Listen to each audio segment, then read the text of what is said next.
Last ক্লাসের যে আলোচনা সেখানে কি কারো কোনো অসুবিধা আছে? না স্যার, আলহামদুলিল্লাহ। স্যার আমার একটা কোশ্চেন ছিল। জি বলেন। স্যার আমরা পাবলিক লিমিটেড কোম্পানির ক্ষেত্রে যেমন স্যার দেখছি যে শেয়ার বাহিরে বিক্রি করতে পারি পাবলিকের উদ্দেশ্যে, কিন্তু প্রাইভেট লিমিটেড তো স্যার আমরা বিক্রি করতে পারি না। কিন্তু স্যার যদি হুম। আমার এমন হয় যে আমি একটা কোম্পানির মধ্যে যে মিনিমাম যে 5-6 জন আমরা এখন শেয়ার হোল্ডার আছি, তো আমরা হুম। কি নিজেদের মধ্যে স্যার কি শেয়ার ক্রয় বিক্রয় করতে পারবো? হ্যাঁ, নিজেদের মধ্যে তো করাই যাবে। আবার আপনি মানে এটা পাবলিকলি অফার করতে পারবেন না। যেমন আপনি মনে করেন আপনার 4 জন শেয়ার হোল্ডার আছেন, জি স্যার। এখন আরো শেয়ার হোল্ডার বাড়াবেন। তো সেক্ষেত্রে কি করতে হবে? আপনি জি স্যার। নতুন করে অন্য কারো কাছে শেয়ার ইস্যু করতে পারবেন না। আপনার কাছে মনে করেন আপনার কাছে 1,000 শেয়ার আছে, জি আপনার স্যার। 4 জনের কাছে 1,000 করে 4,000 শেয়ার আছে। আপনি তখন জি কি স্যার। করবেন? ওই আপনার যে 1,000 আছে আপনি তো চাইলে আরো 5,000 আরো 10,000 নিতে পারবেন, তাই না? জি স্যার। আপনি আরো 5,000 নিলেন, বা যা আছে আপনার তার থেকে আরো 500 শেয়ার, ওইখান থেকে 500 শেয়ার আপনি আপনার রিলেটেড পরিচিত 1 to 1 কাউকে আপনি কি করতে পারবেন? শেয়ার সেল করতে ট্রান্সফার পারবো। করে দিতে পারবেন, কিন্তু একদম ও। নতুন করে শেয়ার পাবলিকলি কাউকে দিতে পারবেন না। বুঝতে পারছি? ও আচ্ছা, জি স্যার, জি স্যার, বুঝছেন, ধন্যবাদ স্যার। জি। আর কারো কোনো কোশ্চেন আছে? লাস্ট ক্লাসে বুঝতে পারি না বা কোনো জায়গায় সমস্যা আছে বুঝতে এরকম? স্যার, ইন্ডাস্ট্রিয়াল আন্ডারটেকিংস ওই জিনিসটা যদি আর একটু বলতেন। ইন্ডাস্ট্রিয়াল আন্ডারটেকিং সিম্পল জিনিস এটা। ওইরকম যে private limited company, public limited company, যে কোনো অর্গানাইজেশন ইন্ডাস্ট্রিয়াল আন্ডারটেকিং হতে পারে। যেমন মনে করেন একটা কেমিক্যাল ফ্যাক্টরি, তাহলে এটা ফ্যাক্টরিটা এটা করতে গেলে কি তার লাগবে? তার একটা ফ্যাক্টরি সেট আপ করতে হবে, মেশিনারিজ থাকবে। যেই সব জায়গায় এরকম কোনো এস্টাবলিশমেন্ট থাকবে, মেশিনারিজ থাকবে, ফ্যাক্টরি থাকবে, ওগুলোকে ইন্ডাস্ট্রিয়াল আন্ডারটেকিং বলতেছে। এখন মনে করেন আপনি যদি একটা অফিস করেন, হ্যাঁ, কিন্তু আপনার বিজনেস শুরু করলেন কিন্তু আপনার কোনো সেট আপ লাগে না। কিরকম সেট আপ? যেমন ফ্যাক্টরি লাগে না, কোনো মেশিনারিজ লাগে না। যেমন আপনি ট্রেডিং বিজনেস করেন, তাহলে এটাকে কি ইন্ডাস্ট্রিয়াল আন্ডারটেকিং বলা যাবে?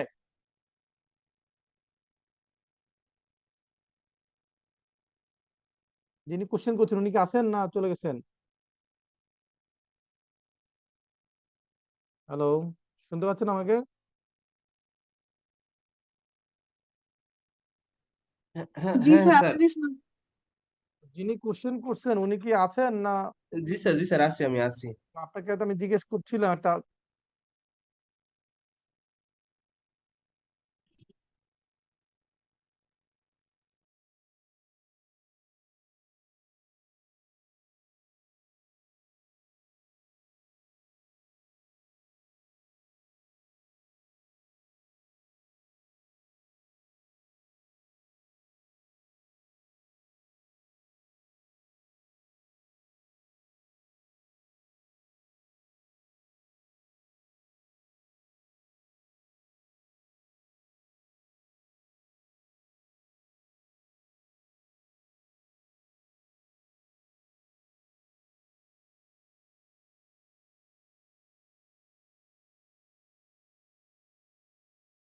আচ্ছা, যেটা বলছিলাম, তো আপনি সার্ভিস প্রোভাইড করবেন এরকম একটা প্রতিষ্ঠান দিতে পারেন, একটা কোম্পানি করতে পারেন যে যার কাজ হচ্ছে সার্ভিস দেওয়া। তার জন্য কি কোনো ফ্যাক্টরি বা মেশিনারিজ লাগবে স্যার? হ্যালো। না স্যার। লাগবে না। এখন মনে করেন যদি ট্রেডিং বিজনেস করি, ট্রেডিং বিজনেস মানে কি? আমি একটা প্রোডাক্ট কিনবো, একজনের কাছ বিক্রি থেকে করবো। কিনে আনবো, আরেকজনের কাছে বিক্রি করবো, রাইট? জি স্যার। কিন্তু যিনি ম্যানুফ্যাকচারার, মনে করো আমি একটা সিমেন্ট ফ্যাক্টরি, আমি কি করি? আমি র মেটেরিয়ালস, সিমেন্ট তৈরির জন্য যে কাঁচামাল লাগে সেটা আমি ইম্পোর্ট করে নিয়ে আসি, এনে আমার ফ্যাক্টরিতে প্রসেস করি, দেন আমি এটা বিক্রি করি। তাহলে এই যে মনে করো সিমেন্ট ফ্যাক্টরিটা, এটা কি ইন্ডাস্ট্রিয়াল আন্ডারটেকিংস বলবো না বলবো না? জি স্যার, বলবো। বলবো। তাহলে ইন্ডাস্ট্রিয়াল আন্ডারটেকিংস হলে সেখানে ম্যানুফ্যাকচারিং হবে। কি হবে? ম্যানুফ্যাকচারিং হবে, ম্যানুফ্যাকচার। অথবা কোন এস্টাবলিশমেন্ট হবে বড় আকারের। যেমন আমরা যদি পদ্মা ব্রিজ বলি, এটা একটা ইন্ডাস্ট্রিয়াল আন্ডারটেকিংস। এইটা আর্নিংস আছে না জি এই স্যার, আছে। ব্রিজটাতে? আছে। তো এটা কি বড় ধরনের একটা অবকাঠামো লাগছে না, সেট আপ লাগছে না? জি স্যার, এটাও কিন্তু একটা। স্যার এটা আর্নিংসটা একটা নির্দিষ্ট সময় পর গিয়ে তো স্যার বন্ধ হয়ে যাবে না? বন্ধ হোক আর যাই হোক, কিন্তু এটা তো একটা এস্টাবলিশমেন্ট। যেমন আপনি মনে ট্রেডিং বিজনেস করলে কি আপনি জাস্ট একটা দোকান খুলে বসলে হচ্ছে, আপনার কোনো ফ্যাক্টরি সেট আপ মেশিনের কিছু লাগে না। কিন্তু যদি আপনি ম্যানুফ্যাকচারিং করেন তাহলে আপনার ওই সেটআপটা লাগবে না? বা জি স্যার। গার্মেন্টস করেন, আপনি পোশাক তৈরি কারখানা করেন, তাহলে সেখানে কি লাগবে? একটা ফ্যাক্টরি লাগবে, বিভিন্ন মেশিনারি লাগবে, সেলাই মেশিন লাগবে, কাটিং মেশিন লাগবে, ফেব্রিক্স তৈরি করার মেশিন লাগবে, নিটিং এর মেশিন লাগবে, তাই না? জি স্যার। তো যেইগুলাতে যে আপনারা খেয়াল করেন না ওইখানে ছিল, মানে পড়তে হবে আপনাদেরকে, একটু নিজেদেরকে পড়াশোনার মধ্যে এঙ্গেজ করতে হবে, তাইলে আপনাদের বুঝতে সুবিধা হবে। এই যে দেখেন এখানে কিন্তু ক্লিয়ার বলা আছে, এই যে দেখেন industrial undertakings refer to any establishment, তাহলে পদ্মা সেতুটা পড়তেছে কি এস্টাবলিশের মধ্যে, হ্যাঁ। আর অথবা ম্যানুফ্যাকচারিং, তাহলে আমি এতক্ষণ যেটা বললাম যে গার্মেন্টস ফ্যাক্টরি, সেটা ম্যানুফ্যাকচারিং এর মধ্যে পড়তেছে, সেটা প্রোডাকশন গুডস অর প্রসেস করার জন্য লাগতেছে। আর যদি আমি বলি যে মনে করেন আপনার বিভিন্ন আমাদের গ্যাস ফিল্ড আছে না, বাখরাবাদ গ্যাস ফিল্ড, এই গ্যাস ফিল্ড, সেই গ্যাস ফিল্ড, মিনারেল আছে না, জি তো স্যার। সেগুলো হচ্ছে এই ডেভেলপমেন্ট এক্সট্রাকশনের মধ্যে পড়তেছে। তো আপনাকে একটু লেখাপড়া করতে হবে স্যার, আমি যা দিয়েছি এটার মধ্যে সব আছে, এই যে আছে না স্যার?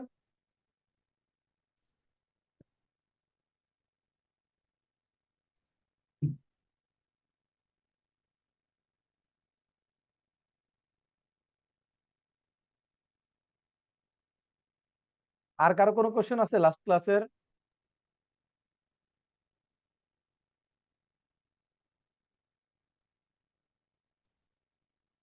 নাই কারো কোনো কোশ্চেন?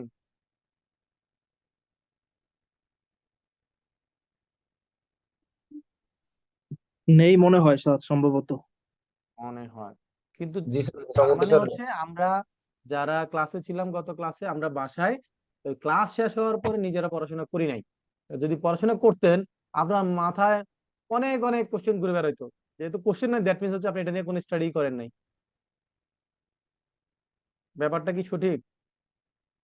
না স্যার, পড়ছি, কিন্তু স্যার হচ্ছে হলো আপনি যতদূর বুঝেছেন স্যার তো ওই পর্যন্ত বুঝছি স্যার, তো নতুন কোনো প্রশ্ন তো ওইভাবে আপনি হয়তো ইয়েস স্যার। হয়তো স্যার সামনে স্যার, মানে স্যার আগামী সামনে যে চ্যাপ্টার গুলো তো সাথে ম্যাথে প্রয়োজন সামনে যে চ্যাপ্টার কারণে না তো, যতটুকু আপনি পড়েছি এর মধ্যেই অনেক কোশ্চেন থাকার কথা। হ্যাঁ স্যার। না স্যার মানে স্যার এর পর্যন্ত যতদূর বুঝাইছেন তত সময় বুঝছি স্যার। আমার আমার স্যার ব্যক্তিগতভাবে কোনো কোশ্চেন নেই এডুকের এটার ভিতরে। সাথে আরো কিছু ম্যাটেরিয়াল দিয়েছিলাম না মেইল করে? জি স্যার। জি যেমন স্যার, স্যার হচ্ছে বিভিন্ন অল কোম্পানির মেমোরেন্ডাম মেমোরেন্ডাম আর্টিকেল সব। অ্যাসোসিয়েশন, আর্টিকেল অফ অ্যাসোসিয়েশন দিয়েছি, দেন কোম্পানি একটা শিডিউল দিয়েছি, কোম্পানি অ্যাক্ট হ্যাঁ স্যার। দিয়েছি, তারপর আপনার প্রসপেক্টাস দিয়েছি, তাই না? জি আর এই স্যার। ক্লাস ফ্যাক্টর শিটটা দিয়েছিলাম, ওগুলো জি কি একটু স্যার। দেখেছিলেন? জি স্যার, দেখছি স্যার। ওকে। তো সেইখানে এই যে আজকে যে আলোচনা, এটা কিন্তু মেজর অংশই আমরা গত ক্লাসে কি করেছি, ডিসকাস করে ফেলেছি। যেমন গত ক্লাসে আমরা আর্টিকেল অফ অ্যাসোসিয়েশন আলোচনা করেছি না, জি স্যার। মেমোরেন্ডাম অফ অ্যাসোসিয়েশন করেছি না। আজকে কি জি। আছে, আর্টিকেল অফ অ্যাসোসিয়েশন আর মেমোরেন্ডামের মধ্যে পার্থক্য। তো গতকালকে যদি এই মেমোরেন্ডাম আর আর্টিকেল অ্যাসোসিয়েশন বুঝে থাকি, তাহলে পার্থক্যটা আজকে বুঝে ফেলার কথা নাকি? জি স্যার। জি আমরা স্যার, কি অবশ্যই। আজকে ক্লাস ফর্মালি শুরু করে দিচ্ছি নাকি? হ্যাঁ স্যার। ওকে।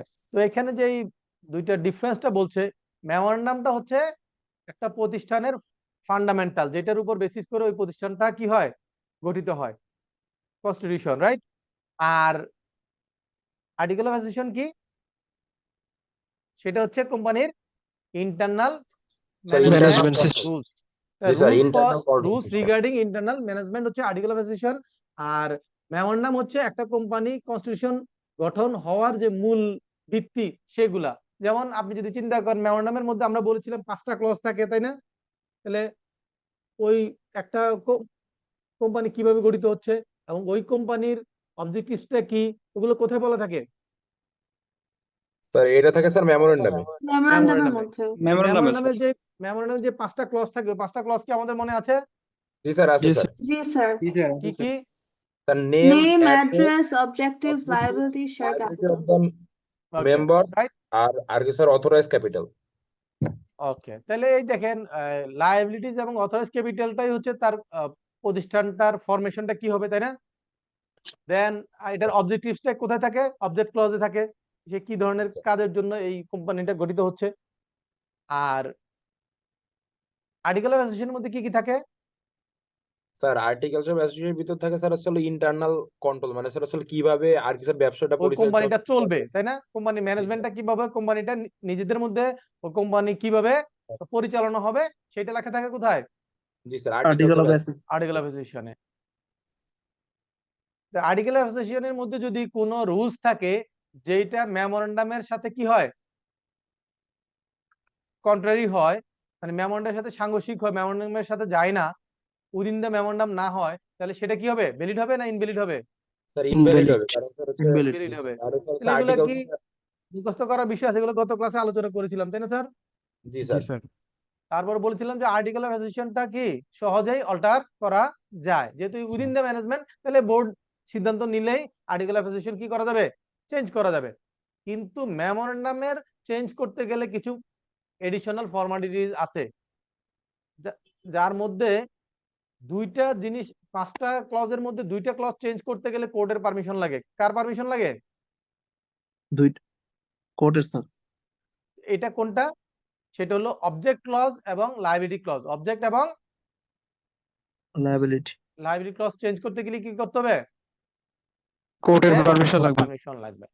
এছাড়া বাকি যে 3টা ক্লজ আছে সেগুলো যেমন নাম, আমি যদি কোম্পানির নাম পরিবর্তন করতে চাই অথবা ঠিকানা পরিবর্তন করতে চাই, হ্যাঁ, আর অথরাইজ ক্যাপিটাল পরিবর্তন করতে চাই, তাহলে কি করা যাবে? আমরা বোর্ড থেকে স্পেশাল রেজুলেশনের মাধ্যমে সিদ্ধান্ত নিলে সেটা পরিবর্তন করা যাবে। এবং অথরাইজ ক্যাপিটাল চেঞ্জ করতে গেলে বোর্ড সিদ্ধান্ত নিবে যে হ্যাঁ আমি অথরাইজ ক্যাপিটাল বাড়াবো, তাহলে এই সিদ্ধান্ত নেওয়ার পরে এরা একটা কি করবে, আরজিসি তে শেয়ার ক্যাপিটাল ইনক্রিজ করার জন্য একটা অ্যাপ্লিকেশন করবে। ওইখানে গভর্নমেন্ট প্রেসক্রাইব ফি আছে, ওই ফি সহ জমা দিবে, তাহলে আরজিসি সেটা কি করবে, পারমিশন দিয়ে দিবে। তাহলে কোন পরীক্ষা যদি আসে যে কোন কোন ক্লজ গুলো সহজে পরিবর্তন করা যায় না, স্যার কি লায়াবিলিটি বলবো? Object and liability clause. Liability clause, এই দুইটা আর ক্লজ আর্টিকেল অফ অ্যাসোসিয়েশন কি করা যায়, সহজেই পরিবর্তন চেঞ্জ করা করা যায়। যায়। পরিবর্তন করা যায়। এটার জন্য জাস্ট একটা স্পেশাল রেজুলেশন করলেই হয়ে যায়। কিন্তু মেমোরেন্ডাম চেঞ্জ করতে গেলে আর্টিকেল অফ ওই স্পেশাল রেজুলেশন তো লাগবেই, পাশাপাশি এই দুইটার ক্ষেত্রে অবজেক্ট এবং লায়াবিলিটি ক্লজের ক্ষেত্রে কি লাগবে, কোর্টের পারমিশন লাগবে। পারমিশন লাগবে।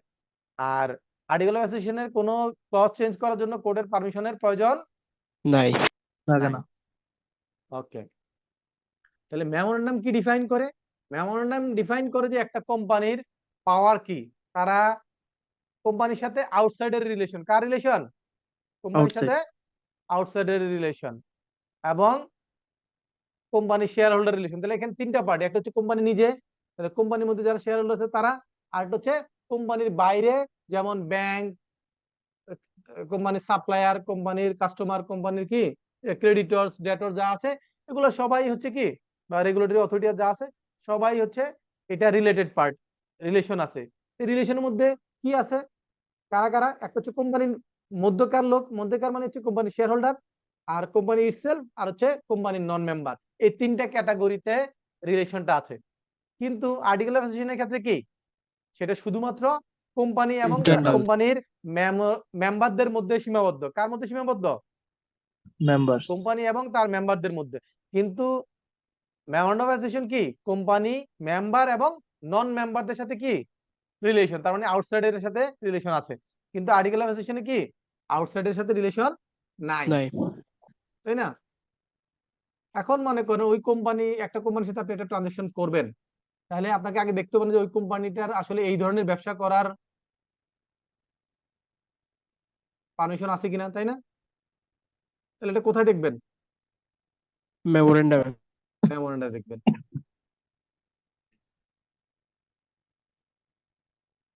তারপর বলছে যে যদি কোম্পানির মেমোরেন্ডামের বাইরে গিয়ে act beyond the powers of the memorandum, মেমোরেন্ডামে যা অথরিটি দেওয়া আছে তার বাইরে গিয়ে সে কি করে, কোনো কাজ করে, তাহলে এটা কি ভ্যালিড হবে না ভয়েড হবে? ভয়েড। ভয়েড মানে বাতিল, তাই না? তাহলে মেমোরেন্ডামে যেটা পারমিট করে না এমন কিছু করা যাবে না, যদি এমন কিছু করে সেটা ভয়েড। সেটা কি? ভয়েড। ভয়েড। এবং ওই মেমোরেন্ডামে কভার করে না এমন কোনো কাজ আপনি করলেন, করার পর পরবর্তীতে আবার মেমোরেন্ডাম কারেকশন করে, হ্যাঁ, বা বোর্ডে সিদ্ধান্ত নিয়ে আপনি কি করলেন, বললেন যে এটা আমরা রেটিফাই করব। রেটিফাই করা মানে কি, ঘটনাটা আগে ঘটছে, পরবর্তীতে সেটাকে কি করলেন, বৈধতা দিলেন।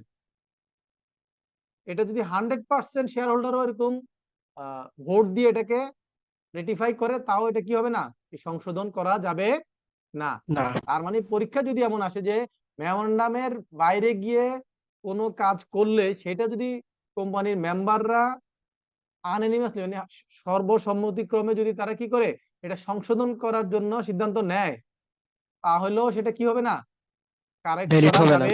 যাবে না। কারণ যেই সময় ঘটনা ঘটেছিল সেই সময় এটা ওই অথরিটিতে পড়ে না। বুঝতে পারছি স্যার?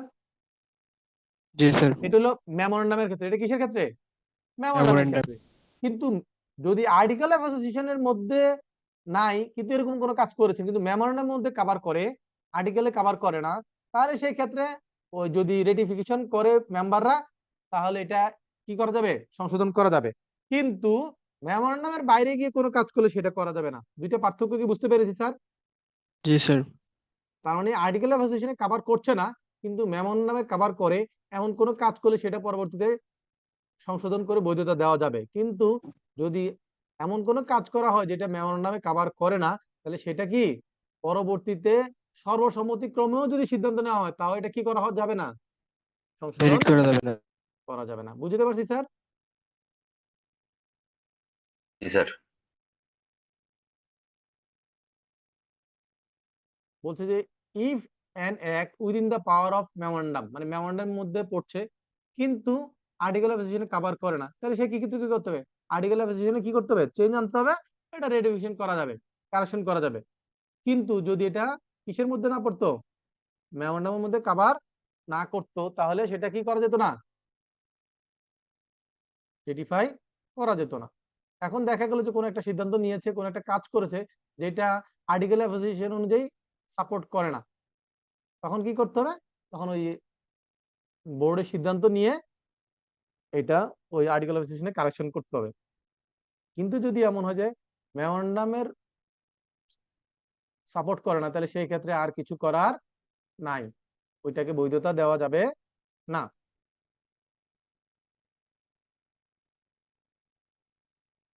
এইখানে যেগুলো আছে যে থিওরিটিক্যাল দেখেন, বলছে যে একটা লিমিটেড বাই শেয়ার কোম্পানির মেমোরেন্ডামে কি কি থাকে, দেখেন 5টা ক্লজ আমরা যা যা পড়েছিলাম, দেখেন কোম্পানির name, registered address, objects, liability clause, share capital. তাহলে মিল পাচ্ছি তো নাকি?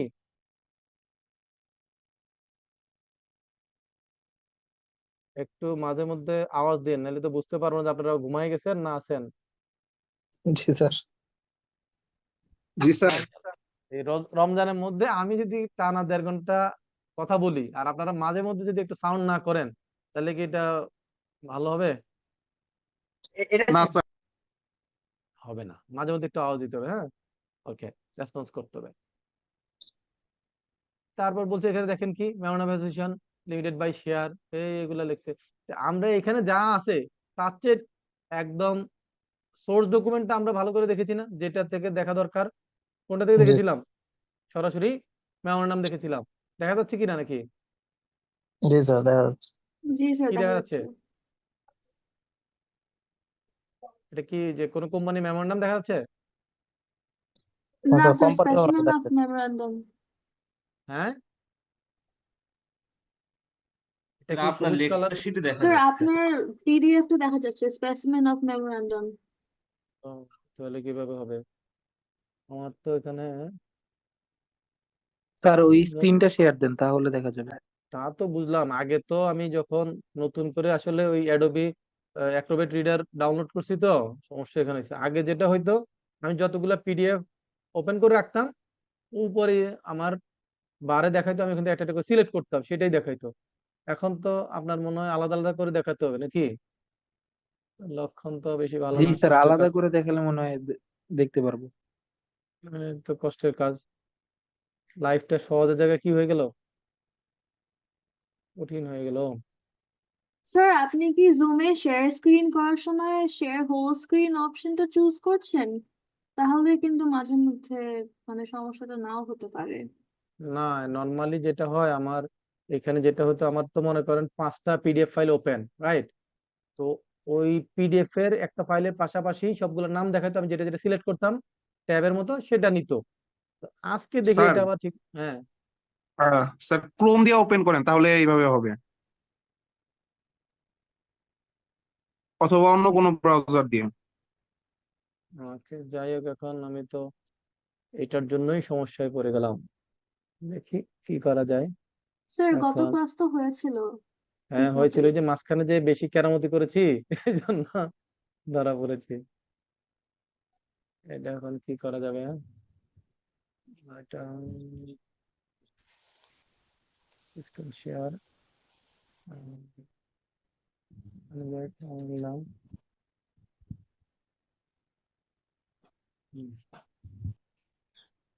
দেখা যাচ্ছে জি স্যার। এটা, এই যে মেমোরান্ডাম ব্র্যাকেট লিমিটেড, আমরা তো একদম রিয়েল ভার্সন থেকেই গত ক্লাসে দেখেছিলাম, তাই না? জি আর স্যার। ম্যানুয়ালে যেটা আছে এটা হচ্ছে এখান থেকে নিয়ে এটাকে সামারাইজ করে একেবারে ট্যাবলেট আকারে দিয়েছে। তাহলে আমরা অরিজিনাল জিনিসটাকে দেখলাম যাতে আমাদের আজীবন কি লাগে, কাজে লাগে, তাই না? তাহলে এই যে 5টা ক্লজ, দেন হচ্ছে এগুলো, দেন যারা শেয়ার সাবস্ক্রাইবার থাকবে, নিয়ম হচ্ছে যারা কোম্পানির শেয়ার হোল্ডার থাকবে তাদের কমপক্ষে একটা করে কি করতে হবে, শেয়ার সাবস্ক্রাইব করতে হবে, তাই না? আর যদি ডিরেক্টর হইতে হয় তাহলে কি করতে হবে স্যার, মনে আছে? কোয়ালিফিকেশন। রাইট, কোয়ালিফিকেশন শেয়ার তাকে কি করতে হবে, অ্যাভেল করতে হবে, নাইলে সে কি হতে পারবে না, ডাইরেক্টর হতে পারবে না। রাইট। এই যে দেখেন আর্টিকেল অফ অ্যাসোসিয়েশন, এখানে বলা আছে এটা প্রিলিমিনারি বলছে, ইন্টারপ্রিটেশন এগুলা দিছে। দেন প্রাইভেট কোম্পানির ডেফিনিশনটা এটা তুলে দিছে কোম্পানি আইন অনুযায়ী। দেন বিজনেস, সে কি বিজনেস করবে সেটা হচ্ছে আর্টিকেল অফ অ্যাসোসিয়েশনে যেই অবজেক্ট ক্লজে বলা আছে সেই অনুযায়ী সে বিজনেস করবে, এটা এখানে বলছে। তার শেয়ার ক্যাপিটালটা কি হবে, অথরের শেয়ার ক্যাপিটাল কি হবে এখানে বলছে। শেয়ার সার্টিফিকেট, লিয়েন, এখান থেকে আপনাদের মনে রাখতে হবে যে টপিক গুলা যে আসলে এই আর্টিকেল অফ অ্যাসোসিয়েশনের মধ্যে কি কি কভার করে।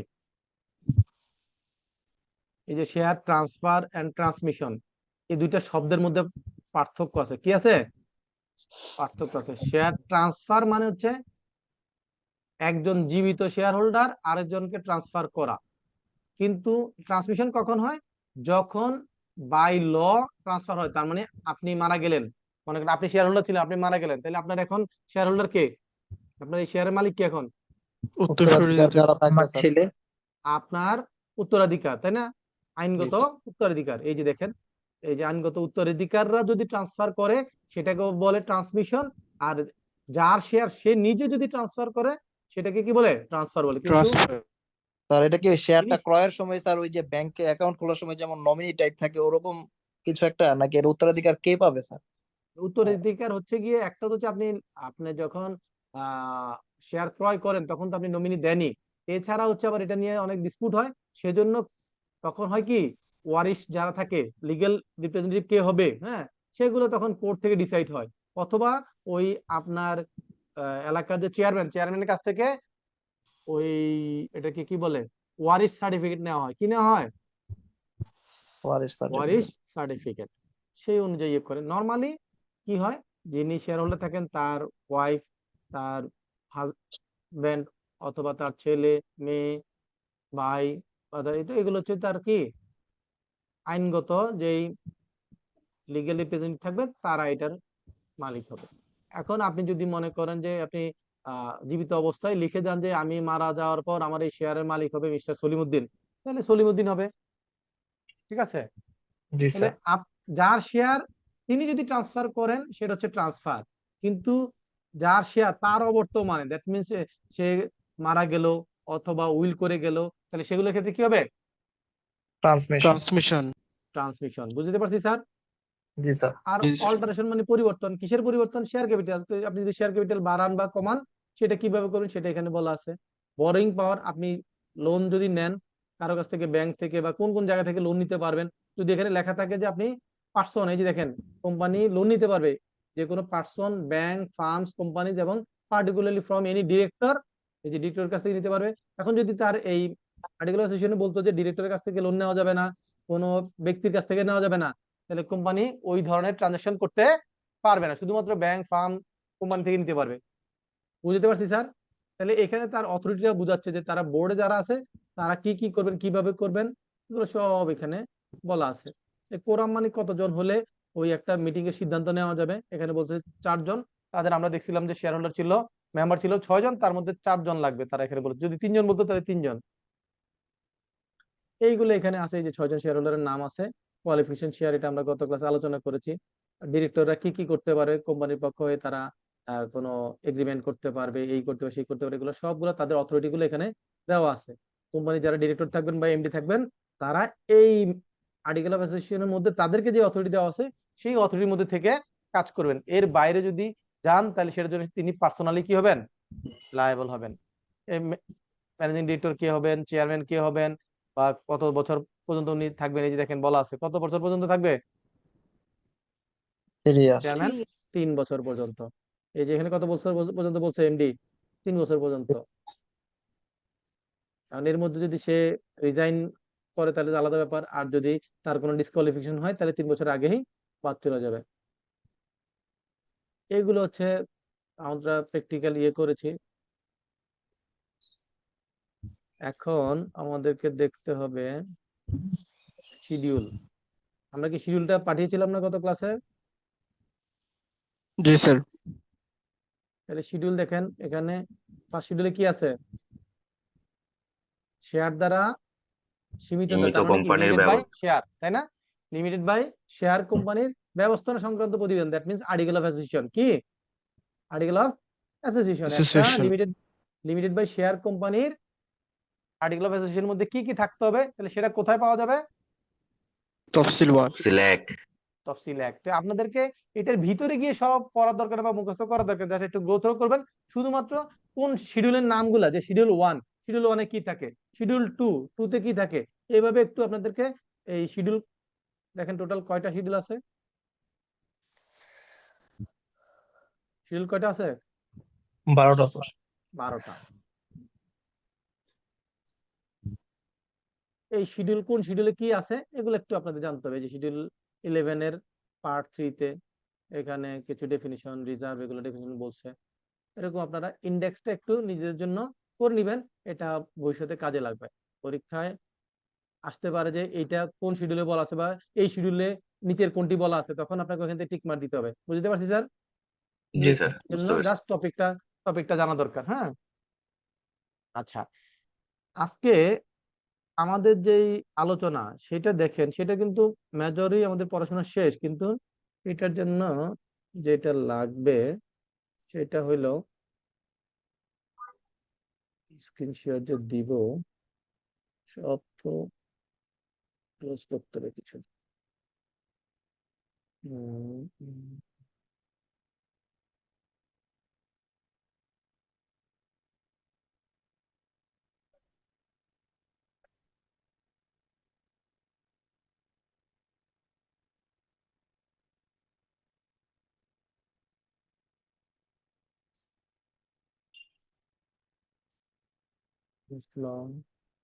ফার্স্ট ক্লাস কোথায় গেল?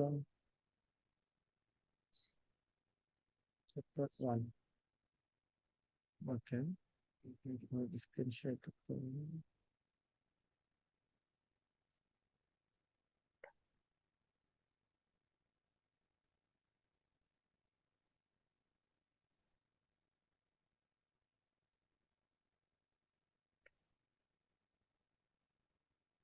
এই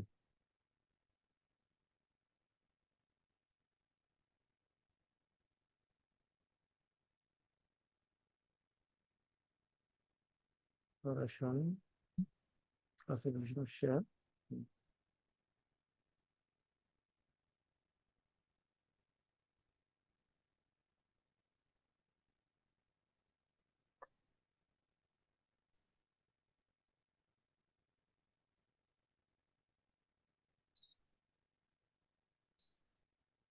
এই যে এখানে যা যা আছে এই জিনিসগুলো সব আমাদের আলোচনা হয়ে গেছে গত ক্লাসে। এখন আমাদের এই নতুন যে জায়গাটা সেটা হচ্ছে যে একটা মেমোরান্ডামে কিভাবে অল্টারেশন করতে হয়। আমরা তো জেনেছি যে মেমোরান্ডাম অল্টারেশন করতে গেলে স্পেশাল রেজুলেশনের মাধ্যমে করা লাগে, তবে দুইটা জায়গা চেঞ্জ করতে গেলে কি লাগে? গভর্নমেন্টের হচ্ছে যে সই গভর্নমেন্টের বা কোর্টের কোর্টের পারমিশন। কোর্টের পারমিশন লাগে। গভর্নমেন্ট অথবা কোর্টের পারমিশন লাগে। তো এখানে বলছে যে এই মেমোরান্ডামে পরিবর্তন করার জন্য সেকশন 12 এর মধ্যে বলা আছে যে অবজেক্ট ক্লজ চেঞ্জ করতে গেলে কি কি ক্ষেত্রে অবজেক্ট ক্লজ পরিবর্তন করা যাবে, কোন কোন ক্ষেত্রে অবজেক্ট ক্লজ পরিবর্তন করা যাবে। এখন যদি পরীক্ষায় আসে যে একটা মেমোরান্ডামের অবজেক্ট ক্লজ নিচের কোন কোন কেসে চেঞ্জ করা সম্ভব। এই যে এখান থেকে যে কোনো চারটা দিবে, একটা ভুল দিবে, তাহলে আনসার তখন আমাকে করতে হবে কি কি দেখেন। যদি আমি বিজনেসটা মোর ইকোনমিক্যালি এবং এফিসিয়েন্টলি করার জন্য কোনো চেঞ্জেস আনা লাগে সেটা, যদি এইটার মেইন পারপাস, তাহলে একটা বিজনেসের মেইন পারপাস কি, তার ওই অবজেক্ট ক্লজে যেটা বলা আছে সেটা, তাই না? জি স্যার। কারণ সেখানে বলা ছিল মনে করেন ট্রেনিং, এখন হয়তো এটা মনে করেন ছিল ফিজিক্যাল ট্রেনিং, এখন যুগ চেঞ্জ হয়ে দেখা গেল যে এটা কি আপনার এখন কি ফিজিক্যাল ট্রেনিং এর চেয়ে এখন অনলাইন ট্রেনিংটা যাতায়াত বা সবকিছু ডিস্টেন্স লার্নিং এর জন্য এখন ওটা প্রয়োজন হয়, তাই না স্যার? জি স্যার। জি তাহলে স্যার। সেই জন্য আপনি দেখলেন যে হ্যাঁ আমার ট্রেনিং বিজনেসটা ট্রেনিং এ আছে, কিন্তু ওই বিজনেসটাকে আমাকে কি করার জন্য আরো ইফেক্টিভলি করার জন্য আমাকে এটা যদি অনলাইন ট্রেনিং আমি করি তাহলে কি হবে, বিজনেসটা আরো ভালো হবে, তাই না? এফেক্টিভ। তাহলে এই যে ইমপ্রুভড ওয়েতে আমি কি করব, আমার ওই ট্রেনিং পারপাসটা ফুলফিল করব। To enlarge or change the local area, মনে করেন আগে আপনার বিজনেসটা ছিল যে এরকম, আপনি ওখানে লেখা ছিল যে আমার নামে যে আপনি শুধুমাত্র ঢাকা ডিভিশনে বিজনেস করবেন, কোথায় করবেন? ঢাকা ডিভিশন। ঢাকা ডিভিশনে। এখন আপনি দেখলেন যে না আপনার এই বিজনেসটার প্যাটার্নটা এমন হয়েছে না সারা বাংলাদেশে এখন অপরচুনিটি আছে, বা দেশের বাইরেও আপনাকে বিজনেস করতে হবে বা এক্সপোর্ট করতে হবে, তখন আপনি কি করবেন, তাহলে আপনার মেয়র নামে এই পরিবর্তনটা আনবেন না যে আপনার কোন এরিয়াতে আপনি বিজনেস করবেন। জি স্যার। দেন বলছে carry on some business which under the existing circumstances may, মানে বর্তমান যেই মেয়র নামে যে অবস্থায় আছে সেইটা দিয়ে দেখা যায় যে কোনো বিজনেস সঠিকভাবে পরিচালনা করা সম্ভব হচ্ছে না। হ্যাঁ, এটাতে আরো কিছু ইফেক্টিভ বা এফিশিয়েন্ট কিছু অ্যাড করা দরকার ওই পরিবর্তনগুলোর জন্য। তখন আপনাকে সেটা জাস্টিফাই করতে হবে, হ্যাঁ এই কারণে আমার বিজনেসের এই পরিবর্তনটা দরকার। Restrict or abandon any of the object, তার মানে ওই অবজেক্ট ক্লজে মনে করেন যদি আপনার 40টা টার্মস থাকে আপনি সেখান থেকে কোনোটা বাদ দিবেন, তাহলে সেটা কি মনে করেন আগে হয়তো আপনার রিয়েল এস্টেট বিজনেসও ছিল, আপনার ল্যান্ড ডেভেলপিং ছিল, আপনি এখন চিন্তা করলেন যে না আমি ল্যান্ড ডেভেলপিং বিজনেসটা অবজেক্ট ক্লজে রাখবো না, তাহলে কি করতে হবে, তখন এটা ওই ব্যবসাটা আপনি করতে যাচ্ছেন না, বা ওই ব্যবসাটা যেই কয়টা ব্যবসা আগে ছিল সেখান থেকে কোনো একটা ব্যবসা রেস্ট্রিকশন হয়ে গেছে গভর্নমেন্টের অথবা বৈধ না, তখন আপনি কি করবেন, আপনার অবজেক্ট ক্লজ থেকে সেটা বাদ দিবেন। অথবা আপনি নিজেই চাচ্ছেন যে এই ধরনের ব্যবসা না করতে, আপনি হালাল বিজনেস করবেন, কি করবেন, হালাল বিজনেস করবেন, আপনি এখন আর সুদের ব্যবসা করবেন না, তাহলে আপনি কি অবজেক্ট ক্লজ থেকে সেটা বাদ দিবেন না? জি স্যার। জি sir. To sell or dispose of the whole or any of the, ওই যে আন্ডারটেকিং, মনে করেন আপনি একটা প্রতিষ্ঠানের একটা কোম্পানির 3টা ফ্যাক্টরি আছে, কয়টা ফ্যাক্টরি আছে? তিনটা স্যার। 3টা ফ্যাক্টরি। একটা ধরেন ওই যে রাজবাড়ী মানে ফরিদপুরের দিকে আছে, একটা আছে হচ্ছে গাজীপুর, আর একটা ধরেন আপনি এদিকে কোথায় সোনারগাঁর দিকে। এখন দেখলেন যে না এখন ওই সোনারগাঁর ওই প্ল্যান্টটা আমার দরকার নাই ইউনিটটা, কারণ ওইদিকে আমার প্রোডাক্ট খুব একটা বিক্রি হয় না, ওইদিকে এখন অনেক ফ্যাক্টরি হয়ে গেছে সেম নেচারের, এই জন্য আমার ওইটা ইফেক্টিভ হয় না, ওইটা আমি বন্ধ করে দিব, ওইটা ব্যবসা ভালো হয় না। তাহলে আপনি কোনো একটা বিজনেস ইউনিট বন্ধ করতে গেলে কি করতে হবে? মেমোরেন্ডাম। জি। এখন ওই তারপর হচ্ছে মনে করেন আপনার গ্যাস ফিল্ড ছিল, আপনার গ্যাস ফিল্ডের জন্য ব্যবসা আপনি নিছেন, কারণ গ্যাস ফিল্ড ছিল খনি ছিল 5টা, এর মধ্যে কোনো একটা গ্যাস ফিল্ড বন্ধ করবেন, তাহলে কি করতে হবে? বিক্রি করতে হবে। হ্যাঁ, ওই বিক্রি করার সময় বা ডিসপোজ অফ করার সময় তখন এটা পারমিশন লাগবে, কারণ আপনি একটা ক্যাপিটাল অ্যাসেট কি করছেন, অ্যাবান্ডন করছেন, তাই না? অথবা যদি আপনি কোনো একটা কোম্পানি আরেকটা কোম্পানির সাথে মার্জ হয়ে যায়, অথবা একটা কোম্পানিকে ভাগ করে 2টা কোম্পানি হয়, তাহলে মার্জার বা অ্যামালগামেশন হলে তো সেক্ষেত্রে কি হবে, সেক্ষেত্রে ওই পারমিশন। অবজেক্ট ক্লজে পরিবর্তন আনতে হবে সেকশন 12 অনুযায়ী, এবং সেটার জন্য কি লাগে, কোর্টের পারমিশন লাগে। এটা ছিল আমাদের আজকের আলোচনা। নেক্সট ক্লাসে হচ্ছে প্রসপেক্টাস, আপনারা একটু বাসায় যে প্রসপেক্টাস আমি দিয়েছি সেটা একটু গো থ্রু করবেন। আর আজকে আমরা যেটা করব একটু বেসিক জিনিস আলোচনা করব, এখানে হয়তো থিওরিটিক্যাল জিনিস অনেক কিছু আপনারা পড়ছেন, কিন্তু বাস্তবে এই ট্রিটমেন্টটা অ্যাকাউন্টিং ট্রিটমেন্টটা হয়তো অনেক সময় বুঝতে সমস্যা হয়, বিশেষ করে ক্যাপিটালের জন্য। কিসের জন্য? ক্যাপিটালের জন্য।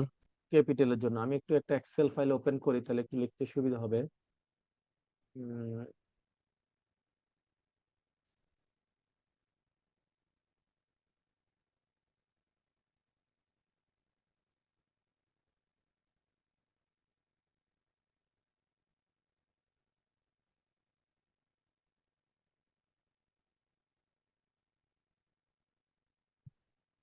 এক্সেল ফাইলটা কি দেখা যাচ্ছে?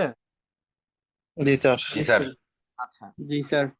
এখন আমরা দেখবো যে একটা কোম্পানি কিভাবে ডে ওয়ান থেকে তার বিজনেসটা স্টার্ট করে in terms of capital. In terms of কি? ক্যাপিটাল। ক্যাপিটাল। আমরা তো শিখেছি যে মেমোরেন্ডামের মধ্যে কি থাকে? অথরাইজ ক্যাপিটাল থেকে। Capital sir. কোনো অসুবিধা নাই, আমরা একটু বড় করেই লিখবো।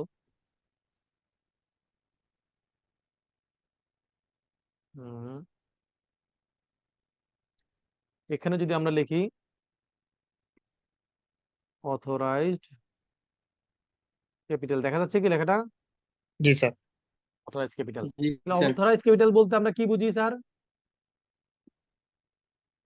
যেটা Highest amount of অঙ্গীকারবদ্ধ capital. স্যার, আমরা অঙ্গীকারবদ্ধ বুঝি যে যে Highest amount of capital a company can raise. কোম্পানির সর্বোচ্চ লিমিট সে কত শেয়ার ক্যাপিটাল করতে পারবে, রাইট? জি স্যার। টাকা পার শেয়ার, ওকে, দেন ভ্যালু, নাকি? জি স্যার। ভ্যালুটা কি হবে? টাকায় হবে নাকি? জি স্যার। ওকে, তাহলে এখন আমরা যদি একটা হাইপোথেটিক্যাল ডাটা নিয়ে কাজ করি, সে আমি বললাম যে একটা কোম্পানির 10 লাখ শেয়ার, কত শেয়ার? 10 লাখ। 10 লাখ শেয়ার। এটা একটু কমা চিহ্ন দেই, তাহলে আমাদের বুঝতে সুবিধা হবে। তাহলে একটা কোম্পানির 10 লাখ শেয়ার, রাইট? 10 টাকা করে, কত করে? 10 10 টাকা টাকা করে। করে। তাহলে ওই কোম্পানির অথরাইজ ক্যাপিটাল কত হবে? 1 crore. 1 crore, করতে রাইট? স্যার। জি ওকে, স্যার। এইটা আমাদের বুকস অফ অ্যাকাউন্টসে বা ফিনান্সিয়াল স্টেটমেন্টের ইমপ্যাক্টটা কি? এই যে অথরাইজ ক্যাপিটালের ইমপ্যাক্টটা কি? কোনো ইমপ্যাক্ট নাই। হুম, স্যার এইটা তো কোনো ইনপুট নাই। কেন ইমপ্যাক্ট নাই? কারণ এটা ট্রানজাকশন না। কি? এটা অ্যাকাউন্টিং ট্রানজাকশন না। না। না, এটা জাস্ট একটা ইনফরমেশন। এটা কি? একটা জাস্ট ইনফরমেশন। ইনফরমেশন। তাহলে এটা অ্যাকাউন্টিং ট্রানজাকশন না, রাইট? তাহলে এটা লাল কালার করে দিলাম, ট্রানজাকশন না, তাই না? ক্রস, ওকে, ক্লিয়ার স্যার? তাহলে ওকে স্যার। অথরাইজ ক্যাপিটাল আমাদের বুকস অফ অ্যাকাউন্টসে আমরা যদি চিন্তা করি, ক্যাপিটাল মানে লাইবিলিটি, লাইবিলিটি কোথায় থাকবে? ফিনান্সিয়াল স্টেটমেন্টের ক্যাপিটালের লাইবিলিটি সাইডে থেকে ব্যালেন্স শিটে। ব্যালেন্স শিটে থাকবে, ওকে, রাইট, খুব ভালো। যদি ওখানে থাকে তাহলে অথরাইজ ক্যাপিটাল, তাহলে ওখানে লাইবিলিটি হিসেবে একটা অ্যামাউন্ট থাকবে, এগুলো যোগফলে আসবে, তাই তো? No sir. কোম্পানির টোটাল লাইবিলিটি ক্যালকুলেশনে কি ওই অথরাইজ ক্যাপিটালের অ্যামাউন্টটা যোগ হয়ে আসবে, এই তো? না না স্যার। স্যার। আসবে না। এই কোন ভদ্রলোক আমার স্ক্রিনটাকে আবার দাগ দিয়ে শেষ করে দিচ্ছেন বলেন তো? আচ্ছা, তাহলে আমরা সবাই বুঝে গেলাম যে অথরাইজ ক্যাপিটাল, ওই দেখেন এখনো করছে 946, এটা কে? মির্জা। বাচ্চার কাছে দিয়ে গেছে নাকি ল্যাপটপ? যে তুমি একটু চালাও, আমি আসি। দেন তাহলে অথরাইজ ক্যাপিটাল আমরা সবাই বুঝে গেলাম, এটা অ্যাকাউন্টিং ট্রানজাকশন না, এটার জন্য কোনো জার্নাল হবে না, কোনো কি ভাউচার এন্ট্রি হবে না, তাই না? জি স্যার। ওকে, তাহলে সর্বোচ্চ লিমিট হচ্ছে 10 লাখ শেয়ার। এখন আমরা ধরলাম যে 5 জন শেয়ার হোল্ডার। কয়জন শেয়ার হোল্ডার? 5 জন। 5 জন শেয়ার হোল্ডার, এবং তারা এক একজনে 2000 করে শেয়ার সাবস্ক্রাইব করবে। কত করে? 2000 করে। 2000 করে করবে, সাবস্ক্রাইব করবে। শব্দগুলো মনে রাখবেন, কি করবে? সাবস্ক্রাইব। সাবস্ক্রাইব করবে। দ্যাট মিন্স সে 2000 শেয়ার সে কি করবে? ওন করবে। কি করবে? কনসেন্ট দিয়েছে, সম্মতি দিয়েছে, সে 2000 শেয়ার নিবে। ওকে, তাহলে আমরা ওকে। কতজন শেয়ার হোল্ডার ছিল বলছিলাম? 5 জন। কত করে? 2000 শেয়ার করে, রাইট নাকি? জি স্যার। তাহলে 2000 শেয়ার করে 10 টাকা করে কত টাকা ভ্যালু আসবে? 1 লক্ষ। 1 লক্ষ। তাহলে এটার অ্যাকাউন্টিং ট্রিটমেন্ট কি হবে? এটাও বলতে পারবো? Transaction. Bank debit, share capital credit. Okay, যে ভদ্রলোক বলছে ওই লোক তো স্যার। অ্যাকাউন্টিং এ খুবই দুর্বল। না স্যার, না স্যার, এটা কোনো ট্রানজাকশন হবে না, কারণ স্যার এরা তো স্যার হচ্ছে নিতে সম্মত হয়েছে, এখন তো নিয়ে নেই স্যার। স্যার ট্রানজাকশনটা তো হবে পেইড আপ ক্যাপিটালের স্যার। এই তো, আর কে আছে বলেন, এক একজন এক এক রকম বলেন, কারণ যার যার মধ্যে যেটা আছে সেটা না বললে তো আমি বুঝতে পারবো না যে কোথায় গ্যাপটা, তাই না স্যার? স্যার জি স্যার। ট্রানজাকশন হবে না।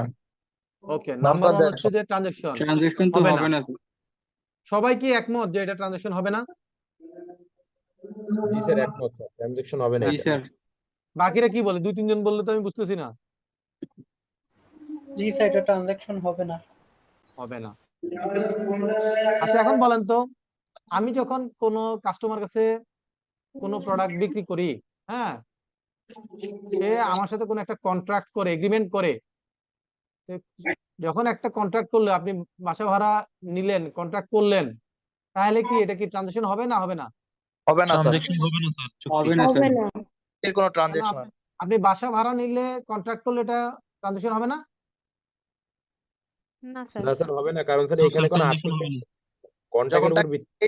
স্যার তখন হবে স্যার কেন? ট্রানজাকশন। আপনার কন্ট্রাক্টে বলা নাই যে প্রতি মাসের ভাড়া 20,000 টাকা, 50,000 টাকা, 1 লাখ টাকা লেখা আছে না?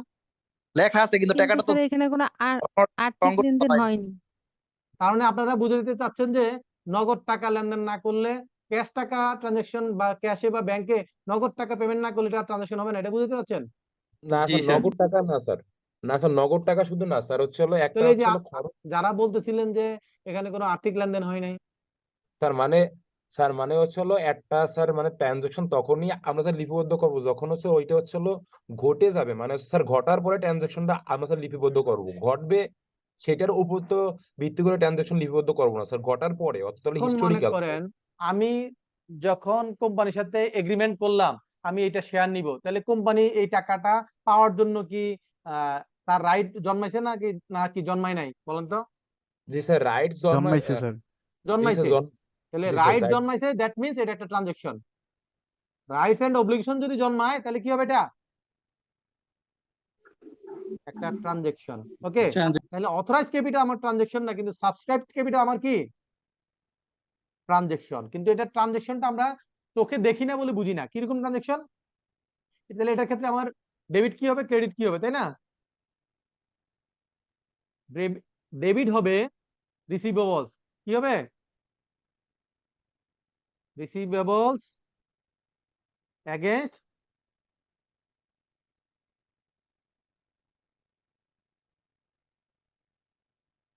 শেয়ার ক্যাপিটাল, তাই না?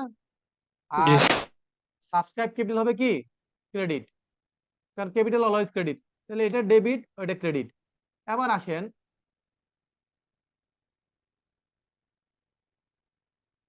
সাবস্ক্রাইব ক্যাপিটাল আমি বললাম যে 2000 শেয়ার নিব, 5 জনে 2000 করে 10,000 নিব। এর মধ্যে কোম্পানি যদি কোম্পানি আনিয়ে বলা আছে যে কোম্পানি কি করবে, এটার জন্য টাকা চাইবে। কার কাছে চাইবে? ক্যাপিটালের টাকা মেম্বার কাছে চাইবে। এখন যদি সে না চায় তাহলে কি আমি টাকা দিব? না স্যার। দিব না।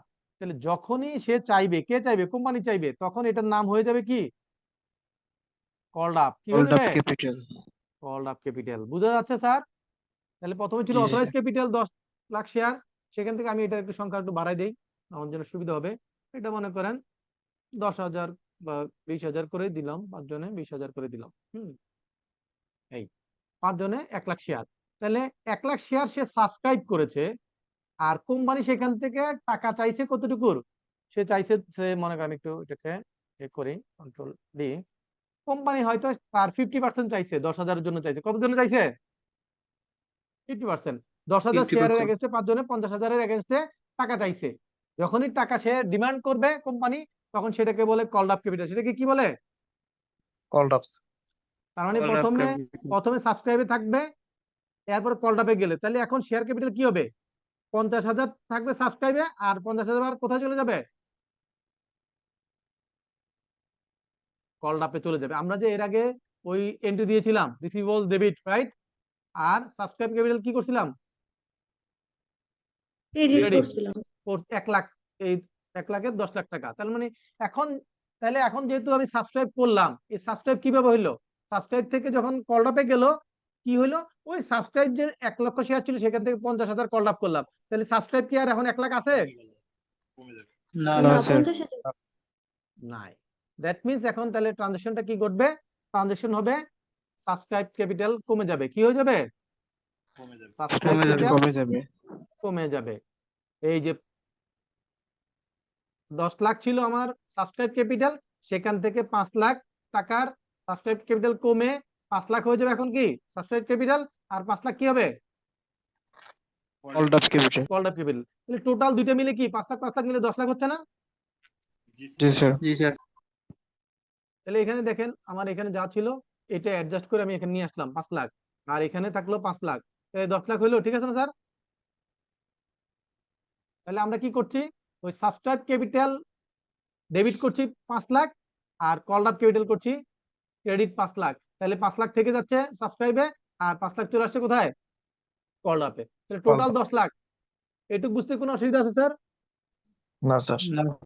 আচ্ছা, এখন কল্ড আপ করলাম, টাকা চাইছি, এখন আপনি টাকা দিবেন না? জি স্যার। টাকা দিলে এটা হবে পেইড আপ। কি হবে? Paid up. টাকা দিলে পেইড আপ ক্যাপিটাল হবে। ওকে, তাহলে এখন পেইড আপ দিবে কোত্থেকে? পেইড আপ তো হবে কল্ড আপ থেকে। কোত্থেকে? কল্ড আপ থেকে। কল্ড আপ থেকে। কল্ড আপ থেকে। ভালো, আমি একটু এখানে লাইন গ্যাপ করে দিই, তাহলে গ্যাপটা বোঝা যাবে। এখন কল্ড আপ থেকে, কল্ড আপ ছিল 5 লাখ, তাহলে এখান থেকে আমি পেমেন্ট করলে তো 5 লাখ পর্যন্ত পেমেন্ট করবো না, তার চেয়ে বেশি করবো। 5 লাখ পর্যন্ত। 5 লাখ এখন ধরে পর্যন্ত। নিলাম যে আমি এই কল্ড আপ যা করলো তার থেকে পুরো টাকা পেমেন্ট করি নাই, করলাম কতটুকু, তার অর্ধেক করলাম। কত করলাম? অর্ধেক। 25,000। 5,000, 25,000 করলাম, তার মানে 2.5 লাখ পেমেন্ট করলাম।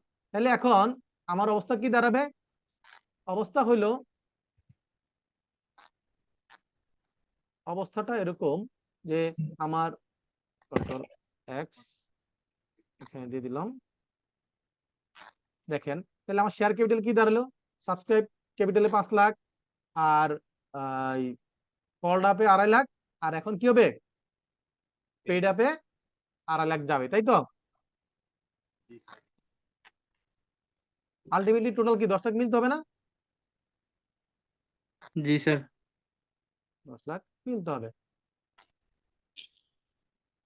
তাহলে দেখেন 5 লাখ সাবস্ক্রাইব দিয়ে থাকলো, 2.5 লাখ কল্ড আপে, 2.5 লাখ কোথায় পেইড আপ। তাহলে টোটাল ক্যাপিটাল কত? 10 লাখ। বুঝা গেল? এই যখন পেইড আপ হইলো তখন জার্নালটা কি হচ্ছে, তখন আমি টাকাটা কি করছি, ব্যাংকে টাকা ঢুকছে না? জি স্যার। তখন ব্যাংক ডেবিট হয়ে যাবে। কি হয়ে যাবে? Bank debit, paid up bank capital debit credit হয়ে স্যার। যাবে। রাইট। এই যে কারণে আমাদের একটা কোম্পানির শুরু হয় অথরাইজ ক্যাপিটাল দিয়ে, এটা হচ্ছে সর্বোচ্চ লিমিট। এটা কি সর্বোচ্চ লিমিট? দেন সাবস্ক্রাইব করে, নরমালি এই ডিফারেন্সটা সাবস্ক্রাইব আর কল্ড আপের গ্যাপটা আমরা দেখি না, কারণ যারা সাবস্ক্রাইব করে তাই কল্ড আপ হয়ে যায়, ঠিক আছে? এবং ইনিশিয়াল যেটা কল্ড আপ থাকে সেটা পেমেন্ট করেই তারা কি করে শেয়ারটা নেয়। এই জন্য আমরা এই ডিফারেন্স গুলো বুঝতে পারি না। ধাপটা হচ্ছে অথরাইজ ক্যাপিটাল থাকবে, সাবস্ক্রাইব ক্যাপিটাল, দেন কল্ড আপ, এরপর কি হবে পেইড আপ। পেইড আপ হবে। এটা আমি বুঝলাম যে কিভাবে পেইড আপ ক্যাপিটাল পর্যন্ত যায়। তাহলে আমরা ব্যালেন্স শিটে কোনটা দেখি? পেইড আপটা। পেইড আপটা দেখি স্যার। তাই না? গেল দুইটা জিনিস দেখি, একটা দেখি পেইড আপ আর একটা দেখি অথরাইজ। অথরাইজটা কি থাকে? জাস্ট একটা ইনফরমেশন আকারে থাকে। কি আকারে থাকে? ইনফরমেশন আকার। ইনফরমেশন আকারে। এটা কোনো লায়াবিলিটি সাইডে কোনো ফিগার এটা যোগফলের মধ্যে আসে না, এটা আলাদা করে জাস্ট কি থাকে ডিসক্লোজার থাকে। এটা নোটসেও ডিসক্লোজার থাকতে পারে অথবা ব্যালেন্স শিটের ফেসেও থাকতে পারে, তাই না? ওকে, এখন আমাদের জানতে হবে যে ক্যাপিটালের শেয়ার ক্যাপিটাল যেটা, এই শেয়ার ক্যাপিটালের ধরন কেউ কি বলতে পারেন কি কি ধরনের শেয়ার ক্যাপিটাল আছে? স্যার টাইপস অফ সাধারণ শেয়ার আছে, ক্যাপিটাল। অগ্রাধিকার শেয়ার আছে। আপনি স্যার যেহেতু সিএ পড়তে ইকুইটি চলে শেয়ার, আসছেন, এখন আর বাংলা না বলাটাই ভালো। Sir equity share, preferred share, okay, তাহলে আমরা এখন জানবো যে types of share right capital, right? Share, bonus share. Sir right share, bonus share. Okay, কোনো অসুবিধা নেই, আমি একটা করে নাম লিখি, যার যেটা মন চায় সেটা বলেন। প্রথম হচ্ছে অর্ডিনারি শেয়ার। কি হচ্ছে? Sir ordinary equity share. Prepared share. Okay, তারপরে বলবো আমরা প্রেফার্ড শেয়ার। Preference share. কি? Preference share. Preference share. তারপর রাইট শেয়ার, রাইট শেয়ার। তারপর বোনাস শেয়ার। Bonus share. তারপর স্যার এই পর্যন্ত আপাতত এগুলাই, মনে। তাই তো? ওকে, কোনো অসুবিধা নাই। অর্ডিনারি শেয়ার মানে কি? অর্ডিনারি শেয়ার মিন্স হচ্ছে যে ওই কোম্পানির এই যে মেমোরেন্ডাম অনুযায়ী যারা শেয়ার হোল্ডার, এই এরা হচ্ছে সকল মেম্বার, এটা হচ্ছে জেনারেল এবং অর্ডিনারি শেয়ার হোল্ডার হচ্ছে এইটা। এখন আমাদের জানতে হবে যে প্রিফারেন্স শেয়ার আর অর্ডিনারি শেয়ারের মধ্যে পার্থক্য কি, তাই না স্যার? জি স্যার। অর্ডিনারি শেয়ারটা হচ্ছে এই যে আমরা যা দেখলাম, এই যে শেয়ার হোল্ডার 10 টাকা করে, এটা এখানে কি কোথাও লেখা আছে যে 10 টাকা করে শেয়ার ক্যাপিটাল ভ্যালু, আর হচ্ছে এরা প্রতি শেয়ারের এগেনস্টে 10% করে ডিভিডেন্ড পাবে, এখানে কি কোথাও লেখা আছে? না স্যার। না না স্যার স্যার নাই। লেখা নাই। তাহলে অর্ডিনারি শেয়ার হোল্ডাররা কি হয়, তারা হচ্ছে কোম্পানির সব খরচপাতি দিয়ে যেই প্রফিটটা থাকবে, নেট প্রফিট, এইটা সম্পূর্ণটার অধিকারী কে হবে? Ordinary share sir. তাহলে অর্ডিনারি শেয়ার হোল্ডার হচ্ছে যে কোম্পানি যত রিটেন আর্নিংস থাকবে, রিটেইনড আর্নিংস, তাই না? এই রিটেন আর্নিংস এর সম্পূর্ণ মালিক কে? Ordinary sir share sir. Ordinary share holder. Ordinary share holder হচ্ছে রিটেন আর্নিংস এর মালিক। ওকে, একটা কোম্পানি একটা বছরে সারা বছরে নেট প্রফিট তার দাঁড়ালে ট্যাক্স দিয়ে তার দাঁড়ালে মনে করেন 2 কোটি টাকা, তাহলে এই টাকাটা কে পাবে? Ordinary share holder sir. জি sir ordinary ordinary share share holder holder পাবে, রাইট? ওকে, দেন এবার হচ্ছে প্রেফারেন্স শেয়ার হোল্ডার কি? তাদেরকে বলা হচ্ছে যে হ্যাঁ, তাদের ক্যাটাগরি আলাদা, প্রেফারেন্স, তারা একটু হাই লেভেল, তারা কি একটু হাই লেভেলের, তাদেরকে কিছু প্রেফারেন্স দেওয়া হচ্ছে, তাদেরকে কিছু প্রায়োরিটি দেওয়া হচ্ছে। কি প্রায়োরিটি দেওয়া হচ্ছে? যে বাবা, তুমি যদি কোম্পানির শেয়ার কিনো, তাহলে তোমাকে এত পার্সেন্ট করে কি করব, ডিভিডেন্ড দিব। তার মানে তার প্রফিটটা সিকিউর করে দিচ্ছি। তার প্রফিটটা কি করছি? এখন একটা বিজনেস হলে তো লাভ হইতে পারে, লস হইতে পারে, তাই না? জি স্যার এখন লাভ হোক বা লস হোক, তাহলে যদি এখানে মনে করেন 2 কোটি লাভ বললাম, আর একটা পাশের কলামে লিখলাম 2 কোটি টাকা লস, 2 কোটি টাকা কি লস? লস মানে মাইনাস ফিগার, লস মানে কি minus figure. Minus figure sir. তাহলে এখন যদি শেয়ার হোল্ডার থাকে, তাহলে সে কি করবে? 5 জন থাকলে এই 2 কোটি টাকা 5 জনে ভাগ করে নিবে। লস হলে 5 জনের 2 কোটি টাকা, 40 লাখ টাকা করে লস কাঁধে নিবে নাকি? জি স্যার। কিন্তু যদি প্রিফারেন্স শেয়ার হোল্ডার হয়, যার শেয়ার ক্যাপিটাল মনে করেন কত, 20 লক্ষ টাকা, কত টাকা? 20 লক্ষ টাকা 20 লক্ষ টাকা তার শেয়ার ক্যাপিটাল আছে, এবং আমরা বলছি যে এই শেয়ার, এটা হচ্ছে প্রিফারেন্স শেয়ার হোল্ডার। কি ধরনের প্রিফারেন্স শেয়ার হোল্ডার? সেটা হচ্ছে যে সে 10% করে কি পাবে? ডিভিডেন্ড পাবে স্যার। Dividend sir. ডিভিডেন্ড পাবে। তাহলে সে প্রফিট পাবে কত করে? 10% করে। এখন আমরা যদি এখানে একটু ইনফরমেশন বাড়াই, অর্ডিনারি শেয়ার হোল্ডারের ক্যাপিটাল যদি আমরা একটু এদিকে নিয়ে আসি, এই অর্ডিনারি শেয়ার হোল্ডারের ক্যাপিটাল আমরা ধরলাম কত, উপরে কত লাখ শেয়ার ছিল?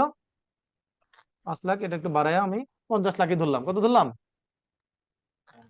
50 লাখ টাকা ধরলাম। তাহলে অর্ডিনারি শেয়ার কতটুকু আছে আমার? 50 50 লাখ লাখ টাকার, রাইট? আর প্রিফারেন্স শেয়ার কতটুকু আছে? 20 লাখ 20 লাখ টাকার। ওকে, আমরা রাইট আর বোনাস আপাতত ভুলে যাব, এখন এই দুইটার মধ্যে থাকবো। তাহলে এখন একটা কোম্পানি যদি প্রথম, এটা ধরলাম এ কোম্পানির সিনারিও, আর এটা হচ্ছে বি কোম্পানির সিনারিও। ওকে, তাহলে প্রথম কোম্পানিটা 2 কোটি টাকা প্রফিট করেছে। কি করেছে? 2 কোটি টাকা প্রফিট স্যার। প্রফিট করেছে। এটাকে আমি একটু উপরে নিয়ে যাই, প্রফিট করেছে। তাহলে প্রেফারেন্স শেয়ার হোল্ডারদের সুবিধাটা হচ্ছে তারা এই কোম্পানির প্রফিট ডিস্ট্রিবিউশনের ক্ষেত্রে তাদের দাবি সবার আগে। কাদের দাবি সবার আগে? প্রেফারেন্স শেয়ার হোল্ডারদের তাহলে এই 20 লাখ টাকার এগেনস্টে সে কতটুকু প্রফিট পাবে? 20 2 লাখ লক্ষ টাকার টাকা 10%, 2 লাখ 20 টাকা লাখ স্যার। টাকার 10%, রাইট? জি স্যার। চিন্তা আছে স্যার? আর এখন মনে করেন আমি ধরে নিলাম এই প্রফিটটা হইলো 3 লাখ টাকা। কত হলো?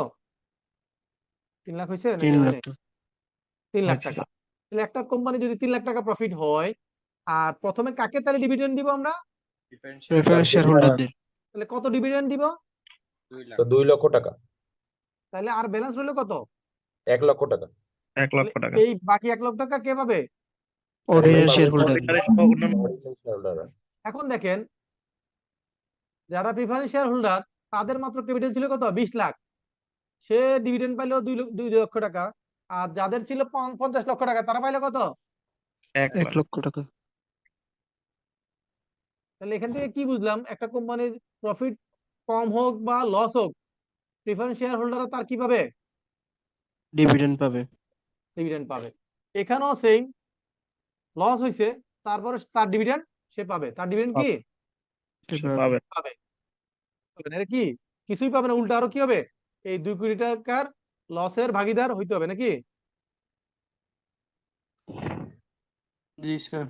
তাহলে এটা প্রত্যেকজনে কি হবে, এই 2 কোটি টাকার লসটা নিতে হবে। তাহলে তার লসটা কত হবে? এই 2 কোটি টাকা পুরোটাই তার লস। কিন্তু হোয়ারএজ প্রিফারেন্স শেয়ার হোল্ডার কোম্পানি লসে থাকার পরও তার 2 লক্ষ টাকার কি নাই,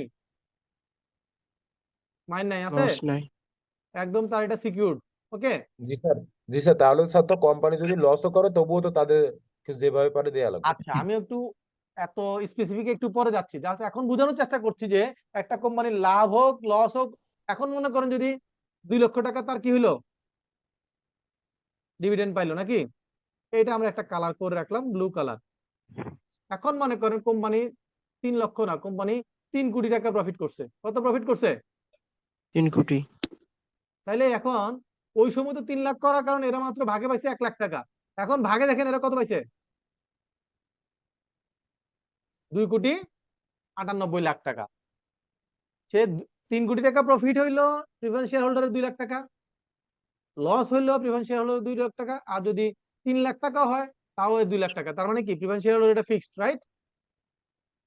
জি কিন্তু স্যার। শেয়ার হোল্ডার যারা আছে, শেয়ার ক্যাপিটাল যাদের আছে, তাদেরকে কি কোনো নির্দিষ্ট অ্যামাউন্টের ডিভিডেন্ড দেওয়া হবে, এরকম কোনো তাদের কাছে কমিটমেন্ট আছে? না না স্যার। স্যার। যদি না এরকম স্যার। কোনো কমিটমেন্ট থাকে তাহলে সেটা হবে preference share holder. Okay sir? জি ইয়েস স্যার। স্যার। কোম্পানি যদি কোনো উইন্ডিং আপে যায়, তাহলে ওই প্রিফারেন্স শেয়ার হোল্ডারদের আগে পাওনা পরিশোধ করার পর তারপরে গিয়ে জেনারেল শেয়ার হোল্ডারদের পাওনা পরিশোধ করতে হবে। বুঝতে পারছি স্যার? তাহলে জি স্যার। প্রায়োরিটি কার আগে? প্রেফারেন্স শেয়ার হোল্ডারদের। প্রিফারেন্স শেয়ার হোল্ডারদের। এখন যদি আমরা হিসাব করি, দেখেন এই 2 কোটি 90 ডিভাইডেড বাই 50 লাখ গুণন 100 না, তাহলে কত পার্সেন্ট সে প্রফিট পাইলো? 596% 96। নাকি? জি স্যার।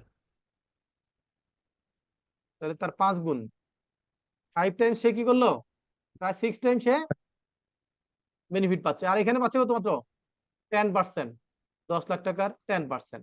তাহলে প্রিফারেন্স শেয়ার অর্ডিনারি শেয়ারের মধ্যে কি পার্থক্য বুঝতে পেরেছি স্যার? জি স্যার। জি স্যার। জি ওকে, এখন আরেকটু আলোচনা আছে প্রিফারেন্স শেয়ার হোল্ডার নিয়ে। কি নিয়ে? Preference share holder sir. Preference share holder নিয়ে। প্রিফারেন্স শেয়ার হোল্ডারের আবার 2টা ক্যাটাগরি আছে। কয়টা ক্যাটাগরি আছে? 2টা। 2টা ক্যাটাগরি। একটা হচ্ছে কিউমুলেটিভ, একটা নন কিউমুলেটিভ। আর একটা হচ্ছে নন কিউমুলেটিভ। এখন যদি এটা আমি থিওরিটিক্যাল পড়াইতাম, মুখে বলতাম, এটা কি বোঝানো সহজ হতো না কঠিন হতো স্যার? কঠিন হতো স্যার। কঠিন হতো। তাহলে কিউমুলেটিভ আর নন কিউমুলেটিভ 2টা ক্যাটাগরি। কিসের 2টা ক্যাটাগরি?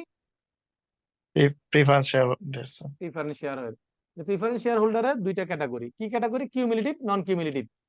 এখানে ধরে নিলাম যে একটাই কোম্পানি। কয়টা কোম্পানি? একটা স্যার। একটাই কোম্পানি। এটা হচ্ছে ফার্স্ট ইয়ার, এটা কি ফার্স্ট ইয়ার, এটা হচ্ছে সেকেন্ড, সেকেন্ড ইয়ার, এটা হচ্ছে থার্ড ইয়ার।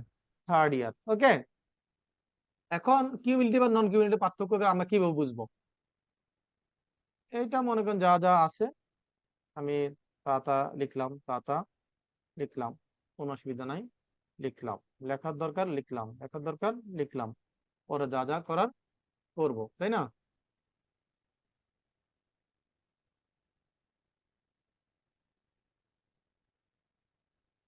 কি সমস্যা?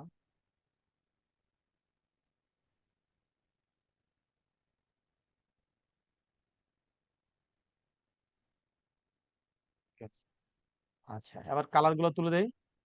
দেখেন আমরা প্রথম অংশটা ভুলে গেলাম, প্রথম অংশটা কি করলাম, ভুলে গেলাম। এখন এই দুইটা হচ্ছে কি, একটা কিউমুলেটিভ, একটা নন কিউমুলেটিভ।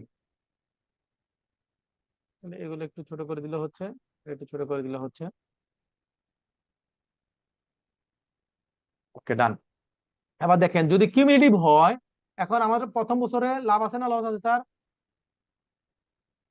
লাভ আছে স্যার। লাভ আছে। এখন লাভটাকে আমরা লস বানাই দিব। কি বানাই দিব? লস।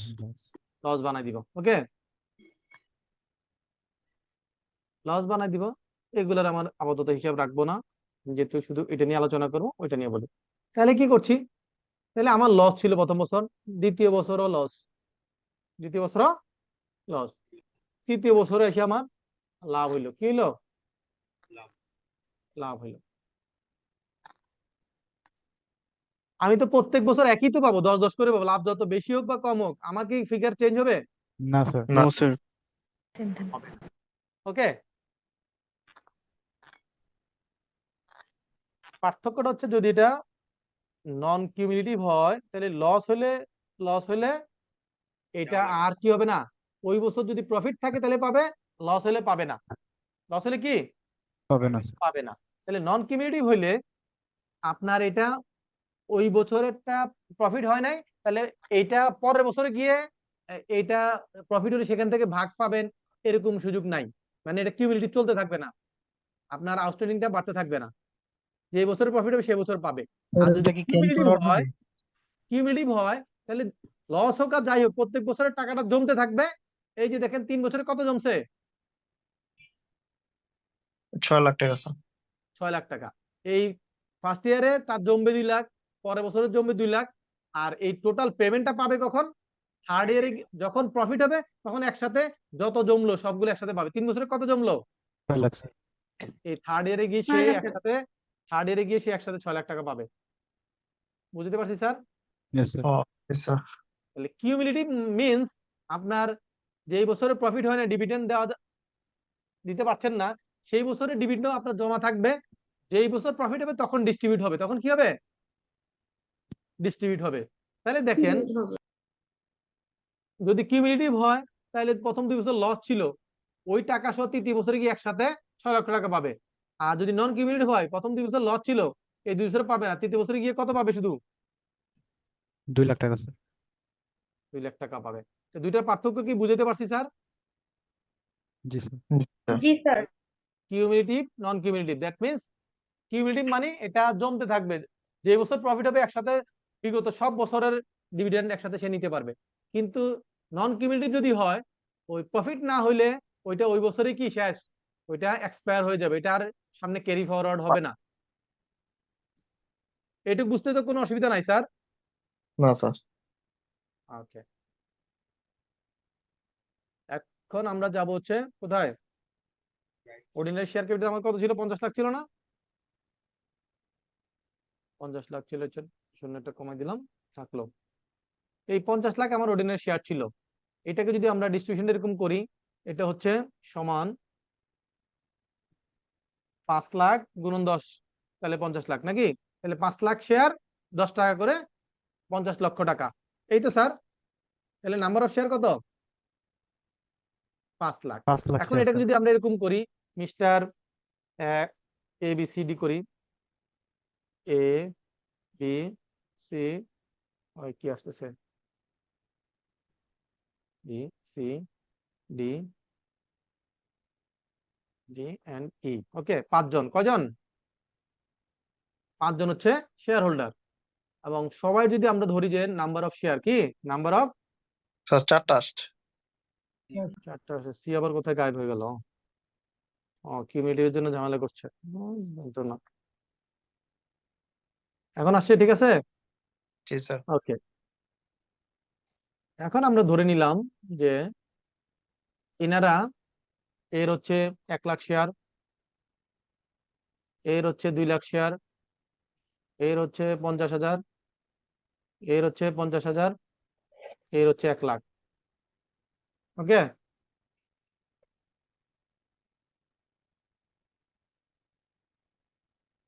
তাহলে 1 লাখ, তো সব মিলে কি 5 লাখ হয়েছে নাকি? জি স্যার হয়েছে। জি স্যার। 5 লাখ শেয়ার।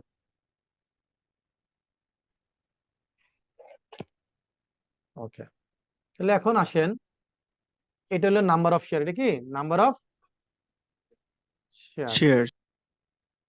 দেন টাকা, তাই না? কত টাকা?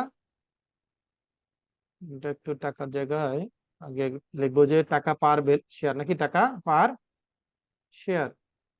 দেন হবে ভ্যালু, তখন কি হবে? Share capital. এটা হবে কি শেয়ার ক্যাপিটাল টাকা। ওকে, তাহলে কয় টাকা করে এক একটা শেয়ার দাম? 10 টাকা। 10 টাকা। তাহলে গুণ করলে কি হবে? 10 লক্ষ। 10 লক্ষ চলে আসবে। ওকে, দেন এটা আসলো। এখন তাহলে এইটুকু হলো আমার কি অর্ডিনারি শেয়ার হোল্ডারের ক্যাপিটাল নাকি স্যার? এটা হচ্ছে অর্ডিনারি শেয়ার হোল্ডারের ক্যাপিটাল স্ট্রাকচারটা, বুঝলাম। এখন একটা কোম্পানি চিন্তা করলো যে না, আমার কোম্পানির বিজনেসটা এক্সপানশন করতে হবে, বিজনেসটা বড় করতে হবে। কি করতে হবে? বড় করতে হবে। বড় করতে হলে কি টাকা লাগে না? জি স্যার। তো টাকা লাগলে টাকা হয় ব্যাংক থেকে লোন নিতে পারে, আর নাহলে কিভাবে টাকা বাড়াইতে পারে? কোম্পানির ফান্ড রেজ করতে পারে কিভাবে? ক্যাপিটালের মাধ্যমে। কিসের মাধ্যমে? জি স্যার, আবার স্যার ক্যাপিটাল ইস্যু করবে কিংবা আবার স্টক ক্যাপিটাল ইস্যু করবে। ওকে, এখন ক্যাপিটাল ইস্যু করলে একটা হইতে পারে যে আপনি বাইরে কারো কাছে শেয়ার ইস্যু করবেন, কিন্তু কোম্পানি আইন অনুযায়ী বলছে কি, তোমার যদি শেয়ার ক্যাপিটাল কোম্পানির বাড়াতে হয় প্রথমে কারদের মধ্যে অফার দিতে হবে। স্যার যে এক্সিস্টিং যারা এক্সিস্টিং শেয়ার শেয়ার হোল্ডারদের আমাদের আমাদের এক্সিস্টিং শেয়ার হোল্ডার কারা? Ordinary share holder ABCD। ABCD হচ্ছে আমাদের এক্সিস্টিং শেয়ার হোল্ডার, রাইট? জি তাহলে আমি স্যার। এখন যদি শেয়ার ক্যাপিটাল বাড়াই তাহলে কার কাছে প্রপোজ করতে হবে? স্যার প্রথমে এই 5 জনের কাছে প্রপোজ করতে হবে। 5 জনের কাছে করতে হবে। তাহলে এটা তো অর্ডিনারি শেয়ার হিসেবেই প্রপোজ করবো, রাইট? জি তাদের স্যার। অধিকার থাকবে, তাদেরকে আগে অফার করব, রাইট? বাইরে না জি গিয়ে। ভালো কথা। এখন তাহলে রাইট শেয়ার কেন বলতেছি, তাই না? এটাও তো অর্ডিনারি শেয়ার, নতুন করে আরো শেয়ার দিব, এখানে 1 লাখ, এখানে 1 লাখ। তাহলে রাইট কেন বলতেছি? রাইট বলতেছে যে এই যে অর্ডিনারি শেয়ার হোল্ডার তারা বললো যে না, আমরা এই দামে, এখন মনে করেন কোম্পানি চিন্তা করলো যে এটার 5 বছর ব্যবসা করার পর কোম্পানির শেয়ার ক্যাপিটালের এটার আগে ফেস ভ্যালু ছিল, নমিনাল ভ্যালু ছিল 10 টাকা করে, এখন এটার মার্কেট প্রাইস হয়ে গেছে কত? এখানে আমরা একটু লিখি, 20 এটা টাকা। একটা হলো নমিনাল ভ্যালু, কি নমিনাল, নমিনাল প্রাইস নাকি শেয়ারের নমিনাল প্রাইস, অথবা ফেস ভ্যালু, কি বলে ফেস ভ্যালু, ভ্যালু। মানে একটা শেয়ারের নমিনাল ভ্যালু ইনিশিয়ালি কত ছিল সেটা, আর এটা হচ্ছে মার্কেট প্রাইস, কি মার্কেট প্রাইস। এখন মনে করে একটা কোম্পানি যখন নতুন শুরু করবে তখন সে তো তার নমিনাল প্রাইসেই তো শেয়ার ইস্যু করবে নাকি, 10 টাকা 10 টাকা করে, কত করে? 10 টাকা করে। কিন্তু 5 বছর ব্যবসা করার পরে যে এখানে প্রফিট হলো, এখন কি ওই প্রত্যেকটা শেয়ারের দাম এখনো 10 টাকা আছে না? ওই বিজনেসটা বড় হওয়ার কারণে, প্রফিট হওয়ার কারণে, রিটেন আর্নিংস বাড়ার কারণে এটার মার্কেট ভ্যালু বাড়ছে না? জি জি স্যার। স্যার। এখন ধরলাম এটা মার্কেট ভ্যালু 30 টাকা, কত টাকা? 30 টাকা। যেমন আপনি একটা কোম্পানি শেয়ার, বর্তমানে সকল শেয়ার এর ভ্যালু হচ্ছে পার শেয়ার হচ্ছে 10 টাকা নমিনাল ভ্যালু, কিন্তু মার্কেটে যখন আমরা শেয়ার কিনি, শেয়ার মার্কেটে আমরা কি 10 টাকা কিনতে পারি? কোনোটা 200 টাকা, কোনোটা 2000 টাকাও হয়ে গেছে, তাই না? জি স্যার। সেটা হচ্ছে মার্কেট প্রাইস, সেটা কি মার্কেট প্রাইস। এখন আপনি আজকে 5 বছর পরে এসে চিন্তা করলেন যে আপনি শেয়ার বিক্রি করবেন। এখন শেয়ার বিক্রি করলে 30 টাকা বিক্রি করবেন, কোন ভ্যালুতে বিক্রি করবেন? বর্তমান প্রাইসে বিক্রি করবেন না? জি স্যার।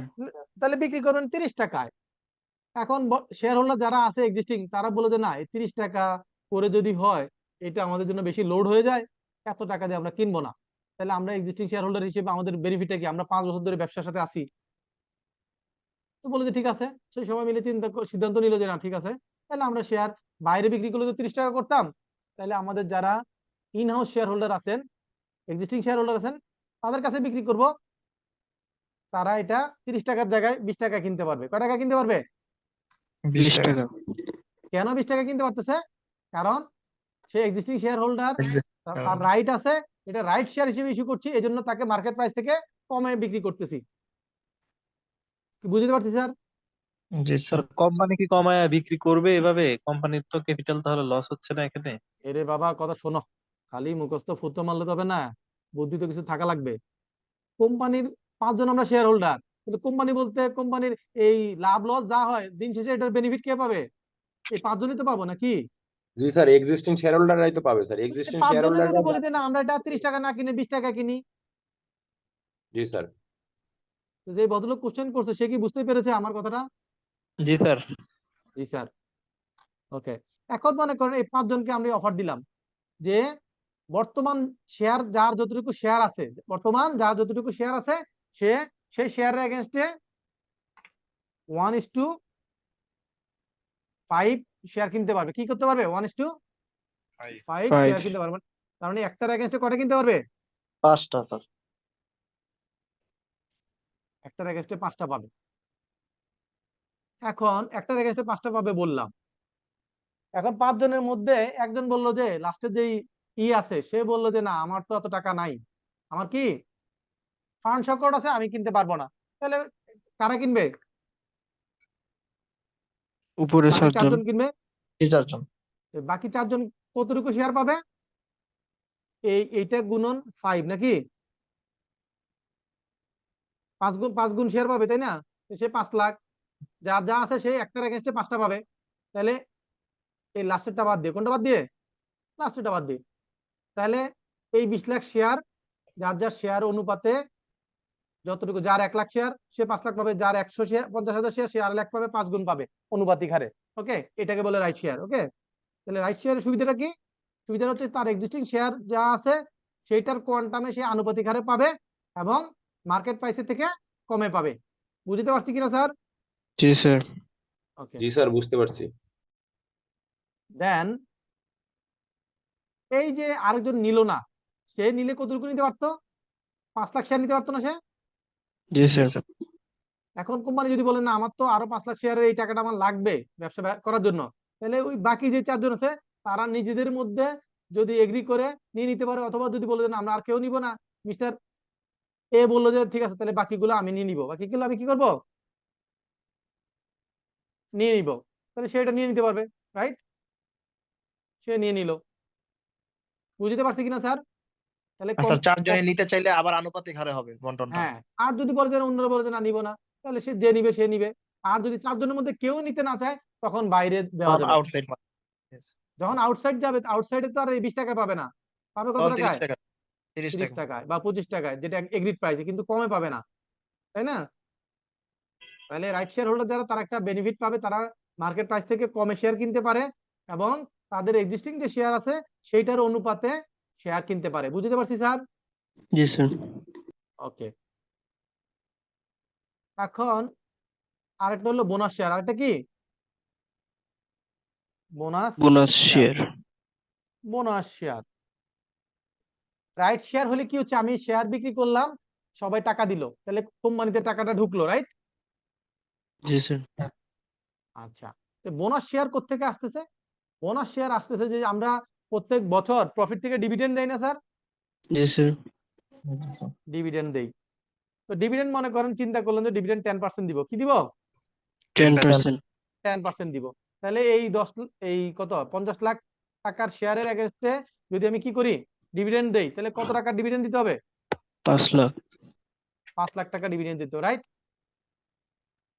অথবা একটু বাড়ায় যদি 5 লাখ ডিভিডেন্ড দিতে হবে।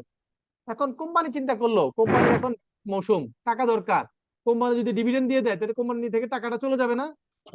জি স্যার। তাহলে কোম্পানি টাকাটা দিয়ে দিলে কোম্পানির ক্যাশ ক্রাইসিস হবে না? তার লোন নিতে হবে। স্যার। এখন বললো যে ব্যাংকে তো লোনের রেট বেশি 13%, কিন্তু আমরা যদি এটা ডিভিডেন্ডটা ক্যাশ ফর্মে না দেই, এই টাকাটা স্টক। ডিস্ট্রিবিউট করতে না হয়, তাহলে এই টাকাটা লোন নিতে হবে না, তাহলে 13% লোন লাগবে না, সেই টাকাটার প্রফিট থেকে যাবে, সেইটা আমরা পরের বছর ডিভিডেন্ড আরো বেশি পাবো। জি স্যার।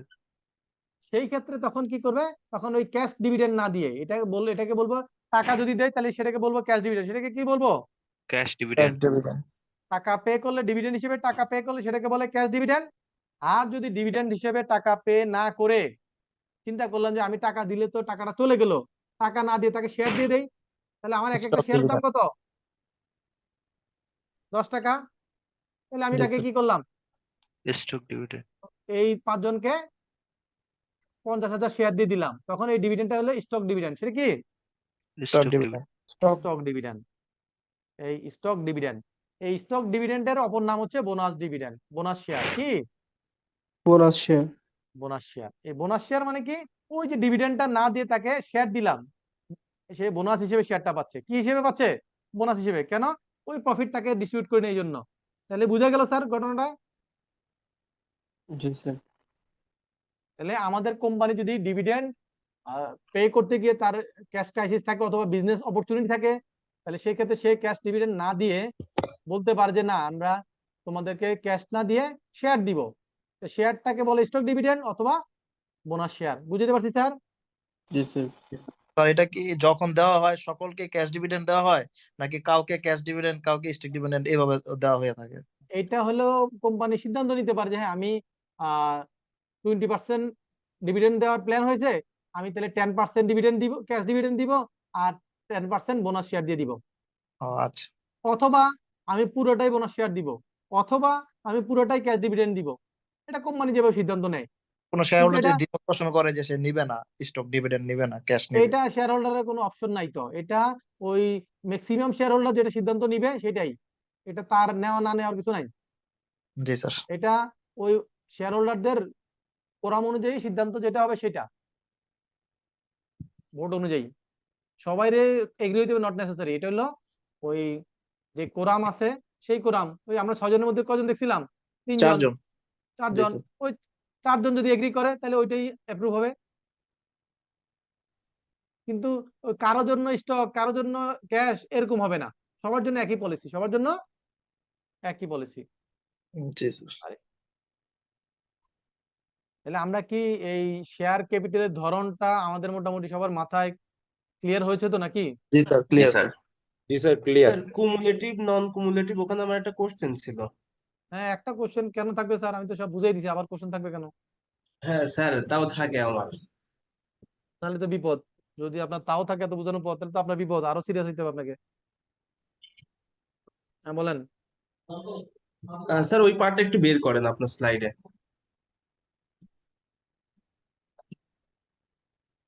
বললাম। আচ্ছা স্যার, ফার্স্ট ইয়ারে যদি আমার লসের জায়গায় লাভ হতো তো আমার কুমুলেটিভে 2 লাখ টাকা জমা থাকতো। সেকেন্ড ইয়ারে আমার লস হয়েছে, থার্ড ইয়ারে ধরেন আবার প্রফিট হয়েছে, তো লাস্ট আমি কয় টাকা পাইতাম?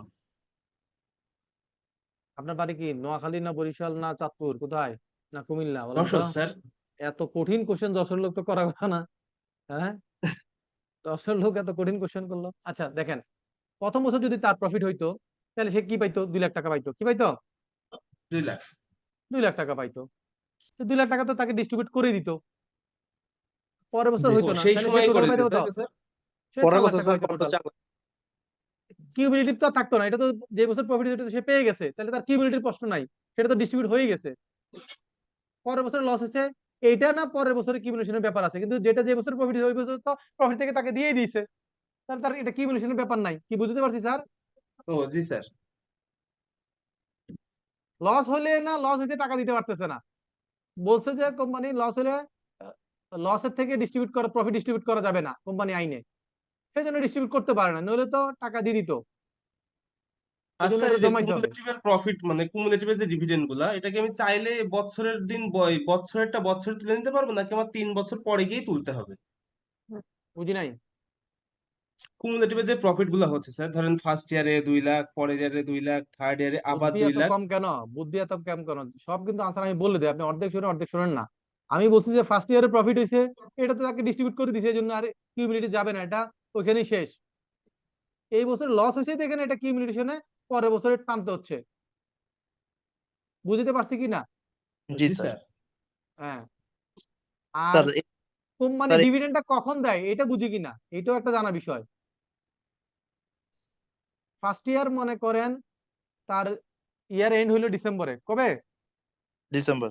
ডিসেম্বর 31 তার ইয়ার এন্ড হইলো, ভালো কথা। তাহলে এটা ডিভিডেন্ড কখন দিই? মনে করেন 2023 সাল বা 2021 সাল ধরলাম, কত ধরলাম? 2021 সালের ডিসেম্বরের 31 তারিখ তার বছর শেষ হইলো, তাহলে ওই বছর তার প্রফিট হইলো। এই প্রফিটটা কখন সে বুঝতে পারে যে প্রফিট হয়েছে? বছর পার হওয়ার পর ফিনান্সিয়াল স্টেটমেন্ট করবে, অডিট করবে, অডিট রিপোর্টে দেখবে যে হ্যাঁ তার ডিভিডেন্ড, তার প্রফিট কত হয়েছে, অ্যাসার্টেন হলো। দেন তার মানে মার্চ মাসে বা ফেব্রুয়ারি মাসে গিয়ে সে বুঝতে পারে তার এত প্রফিট হয়েছে, তখন সে ডিভিডেন্ড দিবে। তাহলে ডিভিডেন্ডটা কি যে বছরটা সেই বছরে দেয় না তার পরের বছর কি দেয়? পরের বছর। তাহলে ডিভিডেন্ডটা ওই বছরে প্রপোজ হয়, কি হয়? প্রপোজ হয়, আর ডিস্ট্রিবিউট হয় পরের বছরে। বুঝতে পারছি স্যার? জি স্যার। হ্যাঁ, স্যার দেখবেন যে যেই কোনো অ্যাকাউন্টসের ডিভিডেন্ডটা ওই বছরের মধ্যে এই ডিভিডেন্ডটা অ্যাকাউন্টসে ইম্প্যাক্ট নাই। কেন নাই? কারণ এটা প্রপোজাল হিসেবে একটা ডিসক্লোজার থাকে যে 10% ডিভিডেন্ড প্রপোজ করেছে। যখন এটা পরের বছরে গিয়ে, কারণ সে মিটিং এ সিদ্ধান্ত নিচ্ছে ফেব্রুয়ারি মাসে, যেটা ফেব্রুয়ারি মাসে সিদ্ধান্ত নিচ্ছে সেটা কি ডিসেম্বরের মধ্যে ট্রানজাকশন এন্ট্রি করা যাবে? না। যাবে না। তো সেজন্য ওই লাস্ট ইয়ারের ডিভিডেন্ডটা লাস্ট ইয়ারের ফিনান্সিয়াল স্টেটমেন্টে প্রপোজাল আকারে থাকে এবং লেখা থাকে যেটা ফেব্রুয়ারির এত তারিখে মিটিং এ সিদ্ধান্ত নেওয়া হয়েছে। হ্যাঁ, দেন ফেব্রুয়ারি মাসের পরে মার্চ বা এপ্রিলে তখন গিয়ে ওইটার পেমেন্টটা হয়। তো যদি প্রফিট থাকে সেখান থেকে ডিস্ট্রিবিউট করা যায়। কোম্পানি আনি বলছে প্রফিট যদি থাকে সেখান থেকে ডিস্ট্রিবিউট করা যাবে, কিন্তু রিটেন আর্নিংস নেগেটিভ, আপনি মানে আপনার প্রফিট নাই, মাইনাস ফিগার, তাহলে আপনি ডিভিডেন্ড দিতে পারবেন না। কি বুঝতে পারছি স্যার? প্রফিট থেকে ডিস্ট্রিবিউট করতে হবে এটা বলেছে। তো সেজন্য এদের প্রিফারেন্স শেয়ার হোল্ডারদের ডিভিডেন্ড দিতে হবে ম্যান্ডেটরি, কিউমুলেটিভ, কিন্তু দেওয়া যাচ্ছে না। কেন? কারণ যেহেতু প্রফিট ছিল না, কোম্পানি আইনে বাধা আছে সেজন্য। নাহলে তো এটা দিয়েই দিতে পারতো যদি কোম্পানি আইনে নিষেধাজ্ঞা না থাকতো। সব ক্লিয়ার স্যার? জি স্যার একটা কোশ্চেন আছে স্যার। স্যার জি স্যার বলেন। আমরা হচ্ছে মানে স্যার মেমোরেন্ডামের 5 নম্বর যে স্যার কোর্সটা স্যার ওইখানে ছিল তো অথরাইজ ক্যাপিটাল স্যার, ধরেন যে হলো আপনি স্যার উল্লেখ করেন অথরাইজ ক্যাপিটাল ধরেন যে 1 লক্ষ শেয়ার। এখন স্যার হচ্ছে 1 লক্ষ শেয়ারের স্যার আমরা যদি হলো কোম্পানি থেকে যদি ordinary share plus preferred share দুইটাই ইস্যু করি, তাহলে স্যার কি হচ্ছে ওইটা কি হচ্ছে ধরেন যে হচ্ছে 50 লক্ষ যত ইস্যু করলাম যাই বলেন, ওই টোটাল যে অথরাইজ ক্যাপিটাল ওইটার বাইরে যাওয়া যাবে না। যাবেন। অর্থাৎ স্যার আমি হচ্ছে স্যার আর কি স্যার প্রেফারেন্স শেয়ার এবং হচ্ছে হলো যত আর কি ফরম্যাটে ordinary- বলেন, বাংলা কথা হ্যাঁ যত পেশায়া বলেন তেনা দেন যাই হন, মূল হ্যাঁ কথা হইলো টোটাল ক্যাপিটাল এর বাইরে যাবে না, সোজা হিসাব। জি স্যার আর কি স্যার এইটাই ছিল কোশ্চেন স্যার, জি বুঝতে পারছি থ্যাংক স্যার। ইউ। তো স্যার আমি আজকে এই জিনিসটা একটু আলাদা করে আলোচনা করে দিলাম। কেন? কারণ আমরা অনেকেই পড়াশোনা করি, ক্যাপিটাল নিয়ে করি সেই করি, কিন্তু যখন কোনো ফিনান্সিয়াল স্টেটমেন্ট বা কোনো অ্যাকাউন্টস করতে যায় তখন দেখা যায় যে আমাদের এগুলা কি হয়ে যায়, বুঝতে প্রবলেম হয়ে যায়, স্যার প্র্যাকটিক্যাল স্যার নলেজ না থাকার কারণে। জি বলেন। স্যার স্যার অল্প একটু ছিল স্যার। স্যার আসলে স্যার কোম্পানি স্যার যখন হচ্ছে আর লায়াবিলিটি যখন স্যার পরিশোধ করতে যাবে, ধরেন স্যার দেখেছে কোম্পানির মানে স্যার দেউলিয়া হয়ে গেলো, তখন স্যার আসলে এখানে কি যারা যারা মানে তখন স্যার যারা প্রথম কাজ হচ্ছে গভর্নমেন্টের যদি কোনো ডিউজ থাকে, কি থাকে হ্যাঁ স্যার গভর্নমেন্ট গভর্নমেন্ট গভর্নমেন্টের ডিউজ, তাহলে সেটা আগে পে করতে হবে। দেন হচ্ছে সিকিউরিড লায়াবিলিটি যেগুলো আছে, যেমন আপনি মর্গেজ রেখেছেন, হ্যাঁ, ব্যাংক জি থেকে স্যার সিকিউরিটি এগেনস্টে লোন নিয়েছেন, সেগুলো আগে পে করতে হবে। দেন হচ্ছে আপনার বন্ড ডিবেঞ্চার। ক্রেডিটর্স, হ্যাঁ, দেন ক্রেডিটর্স গুলো যখন শেষ, এরপরে আসবে ক্যাপিটাল। ক্যাপিটাল যখন আসবে তখন হচ্ছে প্রিফারেন্স শেয়ার হোল্ডারদের আগে, এরপর সবার শেষে যদি 1 টাকা 2 টাকা যাই থাকে সেটা কে পাবে? অর্ডিনারি। Ordinary share holder. যদি 10,000 কোটি টাকা থাকে তাও অর্ডিনারি শেয়ার হোল্ডার পাবে। বুঝতে পারছি স্যার সিকোয়েন্সটা? জি স্যার। জি থ্যাংক ইউ। তো আজকে স্যার এই একটা কোশ্চেন, পর্যন্তই আমাদের ক্লাস। যদি কারো কোনো কোশ্চেন না থাকে তাহলে আমরা এখানে ক্লোজ করব। স্যার একটা কোশ্চেন ছিল। জি বলেন। স্যার একই ব্যক্তি কি প্রেফারেন্স শেয়ার হোল্ডার এবং অর্ডিনারি শেয়ার হোল্ডার হতে পারবে? হইতে পারে কোনো সমস্যা না। আপনি তো দুই ধরনের দুইটা ক্যাটাগরি শেয়ার নিতেই পারেন। ওকে স্যার, আরেকটা জিনিস, সেটা হচ্ছে কোম্পানি যখন শেয়ার ইস্যু করে তখন কি তারা প্রেফারেন্স শেয়ার হোল্ডারের কতটুকু নিবে এবং কতটুকু অর্ডিনারি শেয়ার হোল্ডার নিবে, এটা কি উল্লেখ করে দেয়? সো জেনারেল পিপলরা যেন তাদের ইচ্ছা মতন বেছে নিতে পারে। বুঝি নাই। মানে স্যার, কোম্পানি যখন শেয়ার ইস্যু করে তখন কি ওরা উল্লেখ করে দেয় যে আমরা প্রেফারেন্স শেয়ার হোল্ডার চাচ্ছি 5,000 এবং যে অর্ডিনারি শেয়ার হোল্ডার চাচ্ছি হচ্ছে এত, মানে একটা যে কোনো নরমালি যখন নাম্বার একটা উল্লেখ করে? কোম্পানি নতুন করে ক্রিয়েট করে তখন অর্ডিনারি শেয়ার হোল্ডার থাকে, শুরুতে কোনো প্রেফারেন্স শেয়ার হোল্ডার থাকে না। হ্যাঁ, প্রেফারেন্স শেয়ার হোল্ডার কখন হয়? যখন দেখা যায় একটা বিজনেসের এক্সপানশন হবে, টাকা দরকার। এখন একটা জিনিস আপনাদের জানতে হবে যে ওই আপনার প্রিফারেন্স শেয়ার হোল্ডার, এটা তারা কিন্তু আসলে একটা রাইট কিনে। কি কিনে? একটা রাইট কিনে, যে তারা কি করতে পারবে, তারা চাইলে অর্ডিনারি শেয়ার হোল্ডার হইতে পারবে। তার কাছে একটা অপশন থাকে, সে 10% করে ডিভিডেন্ড পাবে। বললো যে 2 বছরের মধ্যে সে চাইলে কি করতে পারবে, ওই প্রেফারেন্স শেয়ারটাকে অর্ডিনারি শেয়ারে কনভার্ট করতে পারবে। এখন যদি আবার কনভার্টেবল প্রেফারেন্স শেয়ার, নন কনভার্টেবল থাকে, কিরকম? এখন কোন একটা কোম্পানি যদি চিন্তা করে যে না, আমার তো যে ক্যাপিটালটা দরকার এটা লং টার্মের জন্য দরকার না, আমার 2 বছরের জন্য দরকার বা 5 বছরের জন্য দরকার, তখন সে গিয়ে অর্ডিনারি শেয়ার ইস্যু না করে সে প্রেফারেন্স শেয়ার ইস্যু করে। কারণ ওই অর্ডিনারি শেয়ার ইস্যু করলে তো আজীবন ওই শেয়ার ক্যাপিটালের উপর তার কি ডিভিডেন্ড দিয়ে যেতে হবে, রাইট? প্রফিট দিয়ে যেতে হবে, ভাগ বসবে। কিন্তু প্রেফারেন্স শেয়ার হোল্ডার হলে কি হবে, 10% করে নন কনভার্টেবল যদি হয় তাহলে 2 বছরই শেষ। 2 বছর পরে আবার যা প্রফিট হবে সব কারা পাবে? অর্ডিনারি শেয়ার হোল্ডার পাবে। এটা হলো মেকানিজম। তাহলে আপনি কোন সময় কোন ধরনের মেকানিজম দিয়ে ক্যাপিটাল রেজ করবেন, ফান্ড রেজ করবেন? যদি শর্ট টার্ম আপনার টাকা লাগে তাহলে আপনি ব্যাংক থেকে লোন নেবেন। কি ধরনের লোন নেবেন? আপনার সিসি লোন নেবেন, শর্ট টার্ম লোন নেবেন। আর যদি লং টার্মের জন্য হয় তাহলে লং টার্ম লোন নেবেন। এখন যদি এমন হয় যে না লং টার্ম লোন নিব কিন্তু কোম্পানিকে লং টার্ম লোন দেওয়ার জন্য ব্যাংকগুলো রাজি হচ্ছে না, তাহলে কি করবেন? তাহলে ক্যাপিটাল লাগবে। এখন আপনি চিন্তা করলেন যে না যদি আমি অর্ডিনারি শেয়ার ক্যাপিটাল দেই তাহলে তো আজকে আমি 1 কোটি টাকা শেয়ার নিলাম, কিন্তু এটা তো 200 বছর ধরে এই কোম্পানি যত প্রফিট করবে সেই প্রফিটের মধ্যে এই 1 কোটি টাকার শেয়ার হোল্ডার সবার কি থাকবে? প্রফিটের অংশ থাকবে, সে বেনিফিটটা নিতে থাকবে। এখন যদি আপনি বুদ্ধি করে এরকম করেন যে না আমি এটা শর্ট টার্মের জন্য করব, আমি নন কনভার্টেবল প্রিফারেন্স শেয়ার দিলাম, তাহলে এটা 2 বছর 5 বছর যে বলে দিলাম যে হ্যাঁ এটা শেয়ারে কনভার্ট করা, অর্ডিনারি শেয়ারে কনভার্ট করা যাবে না, অথবা করা যাবে যদি 1 বছরের মধ্যে সময় দিলাম, 1 বছরের মধ্যে কনভার্ট করতে পারবে, নাহলে করতে পারবে না। কিন্তু ওই টাইম পার হয়ে গেলে তাহলে আর কি হলো? আজীবন ধরে ওটার উপর শেয়ার এর এগেইনস্টে তার কি দেওয়া লাগলো না? ডিভিডেন্ড দেওয়া লাগলো না। তাহলে তখন কস্ট অফ ক্যাপিটালটা কমে গেল, ডিভিডেন্ডটা ওই অর্ডিনারি শেয়ার হোল্ডার যারা আগে থাকলো তারাই সব পাবে। এর বিভিন্ন সিনারিওতে ইনভেস্টমেন্ট ক্যাপিটাল ফাইন্যান্সিংটা এক একজনের এক এক রকম হবে। এটা ওই কোম্পানির বিজনেস প্যাটার্ন, কি ধরনের রিকোয়ারমেন্ট, কতদিনের দরকার, সবকিছু চিন্তা করে বুঝতে হবে। এটা মুখস্থ যে না আমার মন চাইলে আমি প্রিফারেন্স শেয়ার দিয়ে দিলাম, এটা সুইটেবল কোনটা হয় সেটা যাচাই করে সেটা করে যেটাতে খরচটা কম পড়ে। বুঝতে পারছি স্যার? জি স্যার। ওকে জি, থ্যাংক ইউ। সবাই ভালো থাকবেন, আর বাসায় একটু পড়াশোনা করতে হবে। আগামী ক্লাসে আমরা প্রসপেক্টাস নিয়ে আলোচনা করব। প্রসপেক্টাস যেটা আপনাদেরকে আমি শেয়ার করেছি সেইটা এবং লেকচার শিটের মধ্যে যে প্রসপেক্টাস অংশটুকু আছে সেটুকু একটু রিডিং দিয়ে রাখবেন, তাহলে আমাদের আলোচনা করতে সহজ হবে। ঠিক আছে স্যার? স্যার স্যার জি, একটা বিষয় স্যার, ওই ইকুইটি শেয়ার আর অর্ডিনারি শেয়ার কি সেম জিনিস স্যার? একই একই। Okay sir.